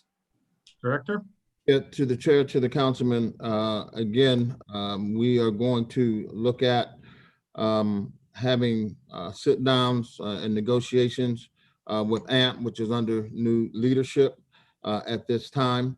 We are certainly going to express our dissatisfaction with those outcomes. We will also look at our law department to see what remedies we have, if any, as relates to these contracts.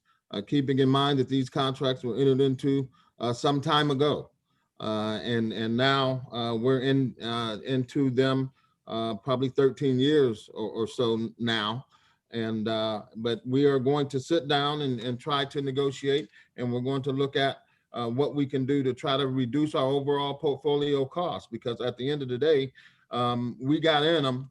We got to figure out what we can do to reduce our overall portfolio costs. And that's what we really need to focus on. We can talk about what happened in the past, but we need to identify ways to make this better overall and for our ratepayers. Thank you, Mr. Chairman, and I appreciate that, Director. And again, as I said in the prior hearings, these, at least I'll say from my perspective, and I think for most of my council members, I bring these things up because we want CPP to succeed, not because we're trying to tear anything down. We know the asset that we have, quite frankly, in CPP as a city and the great things that can happen with it. And Director, the reason I touch on the history is because, I think that if you draw a line from the history, it directly affects the ratepayer today. So, specific on this, we heard Chairman Casey discuss the overruns, for example, at Prairie State. I think, Chairman, it's really important that we understand this. What was responsible for these increases? And, from there, have we disputed if the cost increases at Prairie State contributed to the amount of debt that project has, therefore contributing to the amount that we have to pay down, therefore contributing to the cost of purchasing power? Has the city, Mr. Chairman, to the Director, at any point in the past, have we disputed those charges? Have we, discussed with AMP or the construction company that was responsible, those overruns and the impact that has on our ratepayers? To the chair, to the councilman, I can't say whether or not there was discussions in the past about it. I can say since I've been here in 2015, I've had some discussion with the now past President and CEO Mark Gerken about some of the construction project delays and what was part of that. And I can tell you to the chair, to the councilman, that a lot of this goes to us entering into take or pay contracts as opposed to take and pay contracts, which means we're paying for these things prior to us being able to actually get any energy. And so that played into a lot of this. Like other projects, there are construction project delays for various different reasons. I don't know if we've delved into why that happened or asked for any type of adjustment. The only thing that I can say is going forward, we're going to take a look at, we're going to take a look at all of the things that you've outlined, and we will look at whatever it is at our disposal as it relates to trying to reduce our overall portfolio costs and reducing rates, obviously, to our ratepayers. But we're going to look at it all. Thank you, Chair. Through the report put forth by the report that was, put forth through project group, levied by council, they noted also through Prairie State, Mr. Chairman, that that both the source of the fuel reserves, the source of coal, essentially, may not be sufficient to go for the entire 30-year financing period, and that we might need to find a new coal source. I mean, first of all, let me just say that, this is all in the context of why are we still using coal in 2020, where I feel like the world is going away from coal and the environmental impacts it has. I want to just peg that there. But, for the purposes of this conversation and this contract, what Chair, to the Director, what happens if we say when the thing is paid off, it's going to be great because we're going to have the debt paid off and therefore producing energy where we're not going to have the debt on top of that energy cost. What happens if the coal runs out? What happens if what? I'm sorry, Mr. Chairman.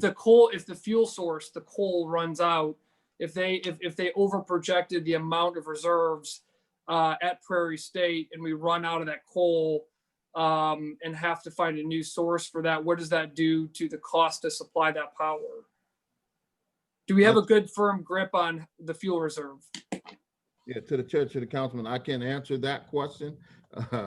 I don't know if Chris, if you have anything that you might be able to add there, but obviously, if we're entered into a contract and they can't produce, then I believe they're in breach of contract. But anything to add, Chris? I don't have the contract details in front of me. My suspicion would be if they run out of coal, they'd have to contract to obtain the coal somewhere else. And Please. just to add, Director Chairman, I mean, as in the presentation last year, the Department of Energy invested $15 million into Prairie State for a new carbon capture retrofit to make it a greener, not to justify or go back to your coal discussion, but to go to your longevity and the possibility, long-term productivity of this entity. I can assure you the Department of Energy engaged in that. Thank you, Mr. Chairman. Also in that report is the landfill issues, in which there were supposed to be 36 years of the coal ash storage, when really it was about 12 to 14 years they estimated, which cost, you know, the $1 million a year. We had to pay an additional $1 million a year for the coal ash storage. You know, so I'm curious on that $1 million a year of additional expense, and is that factored into the cost towards ratepayers? Did AMP pick that up, Chairman, to the director? I'll leave it to the AD. Thank you, Director. Yeah, I can get you some specific, Councilman, but I think it was this week or last week were the annual report and Prairie State's byproduct sales, for lack of a better word, the reuse, the adaptive reuse of the byproduct is up significantly as a result of some of the carbon capture initiatives and the green energy, the new technologies that are being applied to the plant. But I can get you the specifics, and if I don't have the report that you're looking at in front of me, and I apologize, I would have been able to better, more succinctly respond to direct questions, but I don't know what you're looking at, and I apologize for that. And Mr. Chairman, I will send these questions to the director and the assistant director as well, so that we can, you know, have them answered in writing. And I appreciate that you don't have this in front of you. And just make sure you send those, Councilman, through the chair. Yeah, Chair, I'm Okay. going to send them to you. All right. Thank you, Chair. Just a few more questions as well. I'm curious too. I know that the Meigs County abandoned project, and again, I apologize, Director, Assistant Director, this is in the report that I'm going to reference again, but has $119 million of stranded costs, which were liable for a portion of that. And you know, in the report, it noted that AMP settled a lawsuit with the not developer, the group putting that coal plant Contractors. together. So I'm curious to what the settlement terms for that lawsuit were, and how that impacts the ratepayer. I'll submit that in a written question, Mr. Chairman, through the chair. So, you know, Chairman, similar line of questioning with the combined hydro. We know that there was a cost overrun in the construction of that. And so I'll submit those questions about how those cost overruns have impacted the ratepayer as well, as well as some specific questions around some of the conditions, around the construction of those. Chair, I would just say that, from a general perspective, the more that we've learned and researched about these issues, seeing the original context in which these contracts were entered upon, presented to council, and the dramatically different reality that we're living in here today, I don't believe that it's just a matter of the market. I think there was a lot of negligence. That's going to be my word, Mr. Chairman, around the construction, the operation, the projections. And I think that, we have to take that into consideration when we think about the future of these contracts with AMP, and really take that into, put a fine, go through it with a fine tooth comb when we think about these contracts, because if something that wasn't done either properly or wasn't done to what was presented to us when we made the decision to authorize to enter into these contracts, I think we really have got to take that into consideration when we think about the future of our relationship with these contracts and what we request as a committee. But, and like a lot of my questions also in regards to these contracts, I'm not sure the administration can answer them because just like you, I think AMP needs to answer those questions. And since AMP was so willing, eager, and ready to get to the table to sell us this, maybe it's time to bring AMP back to the table for an update, right? Mr. And Ch- I think a lot of these questions can be answered by AMP. I mean, look, these were, 40, 50-year contracts, right? Some of them were almost halfway into them. Some of them were right around the 20-year mark, the 13-year mark. I think that the ratepayers at the city of Cleveland are due an update from AMP. And like a lot of my questions, unfortunately, couldn't be answered by the administration, because they're geared more toward AMP, and I don't want the administration to speak for AMP. AMP needs to answer those own questions. So I believe it's time for AMP to come back to the table to give us an update on where we were from point A to point B. Mr. Chairman, I think that makes complete sense, and I support the request to bring AMP to the table.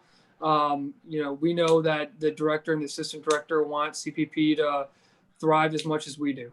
So I do think it's appropriate to bring AMP to the table. Chair, my last question just revolves around process when it comes to these contracts. Mr. Chairman, do we have someone from the law department on the line or on the meeting? Are they still with this, Director? I believe so. Is Law still on the line? Yes. Thank you. We just wanted to make sure that you didn't get off the call without it getting at least one question. No, but really, Mr. Chairman, to our assistant law director, would a change in the contracts, the original contracts that were passed in 2007, would a change in the terms of those contracts require councilmatic action?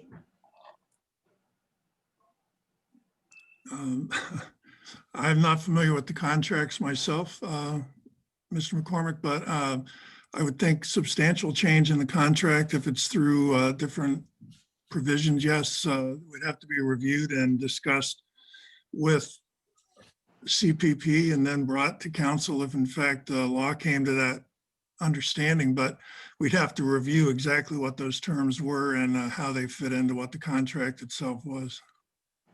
Okay.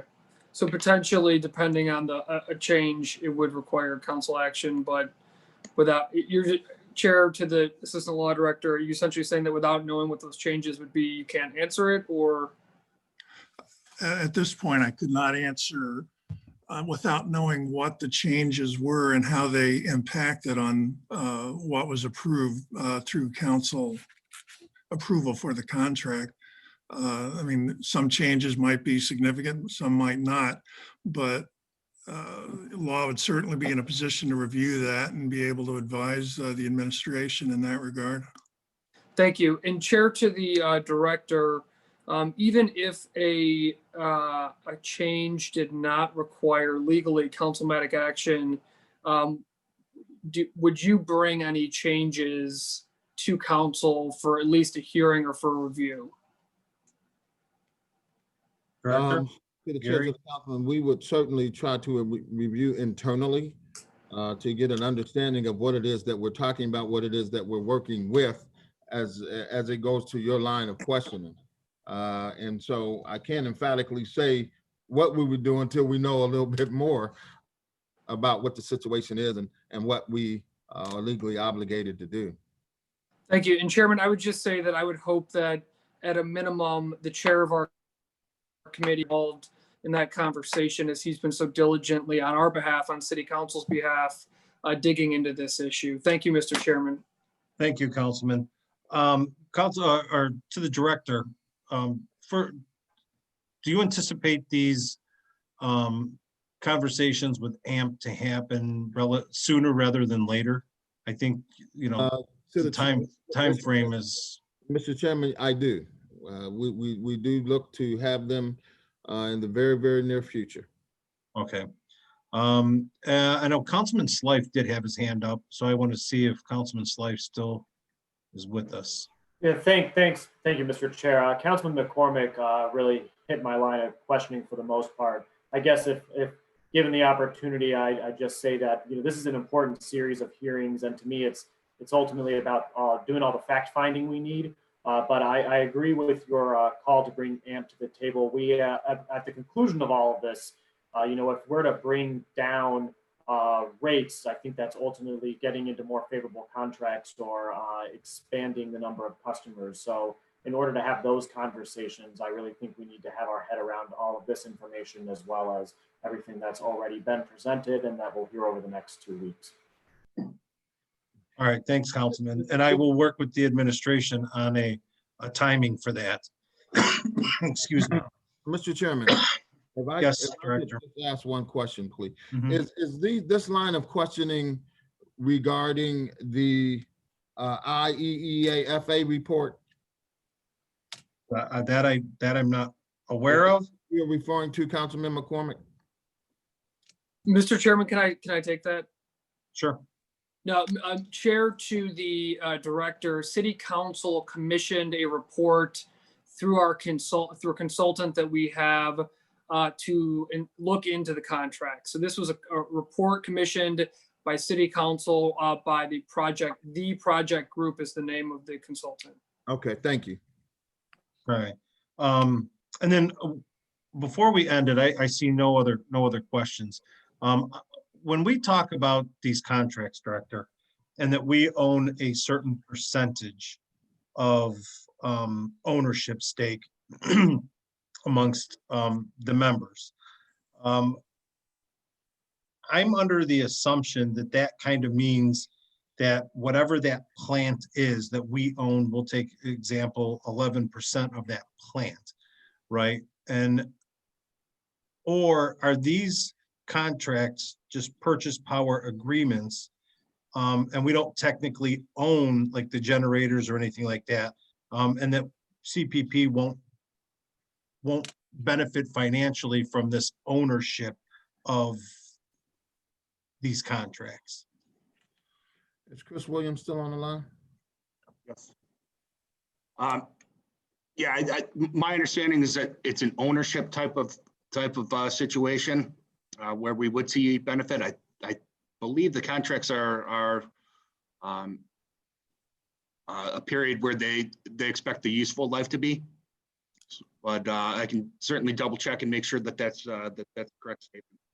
Yeah, I mean, I would just assume when you're saying ownership, right, that means at the end of the contract, when we're financially done with not the purchase power, but the build part of it, that we actually own, we'll say 11% of that plant, and that whatever that plant generates minus whatever we would be purchasing, that we would be able to financially benefit from these contracts. That's the impression I'm under. If that's not the case, just let us know. Absolutely. We will make sure, Mr. Chairman, but that is my understanding that we would have ownership of that energy resource. Okay. And that we would eventually obviously pay a whole lot less. Right. Okay, with that being said, I see no other questions. Next week, October 6th is operations. Myself, Director Davis, and AD Kane will have a conversation about coming up with the agenda for next week. In the meantime, to my colleagues, if you have any questions regarding operations or any information that you may want, if you could please submit it to me by Thursday so that we can give the administration ample time to come up with any information that we want at the table next week. Aside from that, we're going to call this meeting adjourned. Thank you, everybody, and I'll see you next week. Thank you, Mr. Chairman.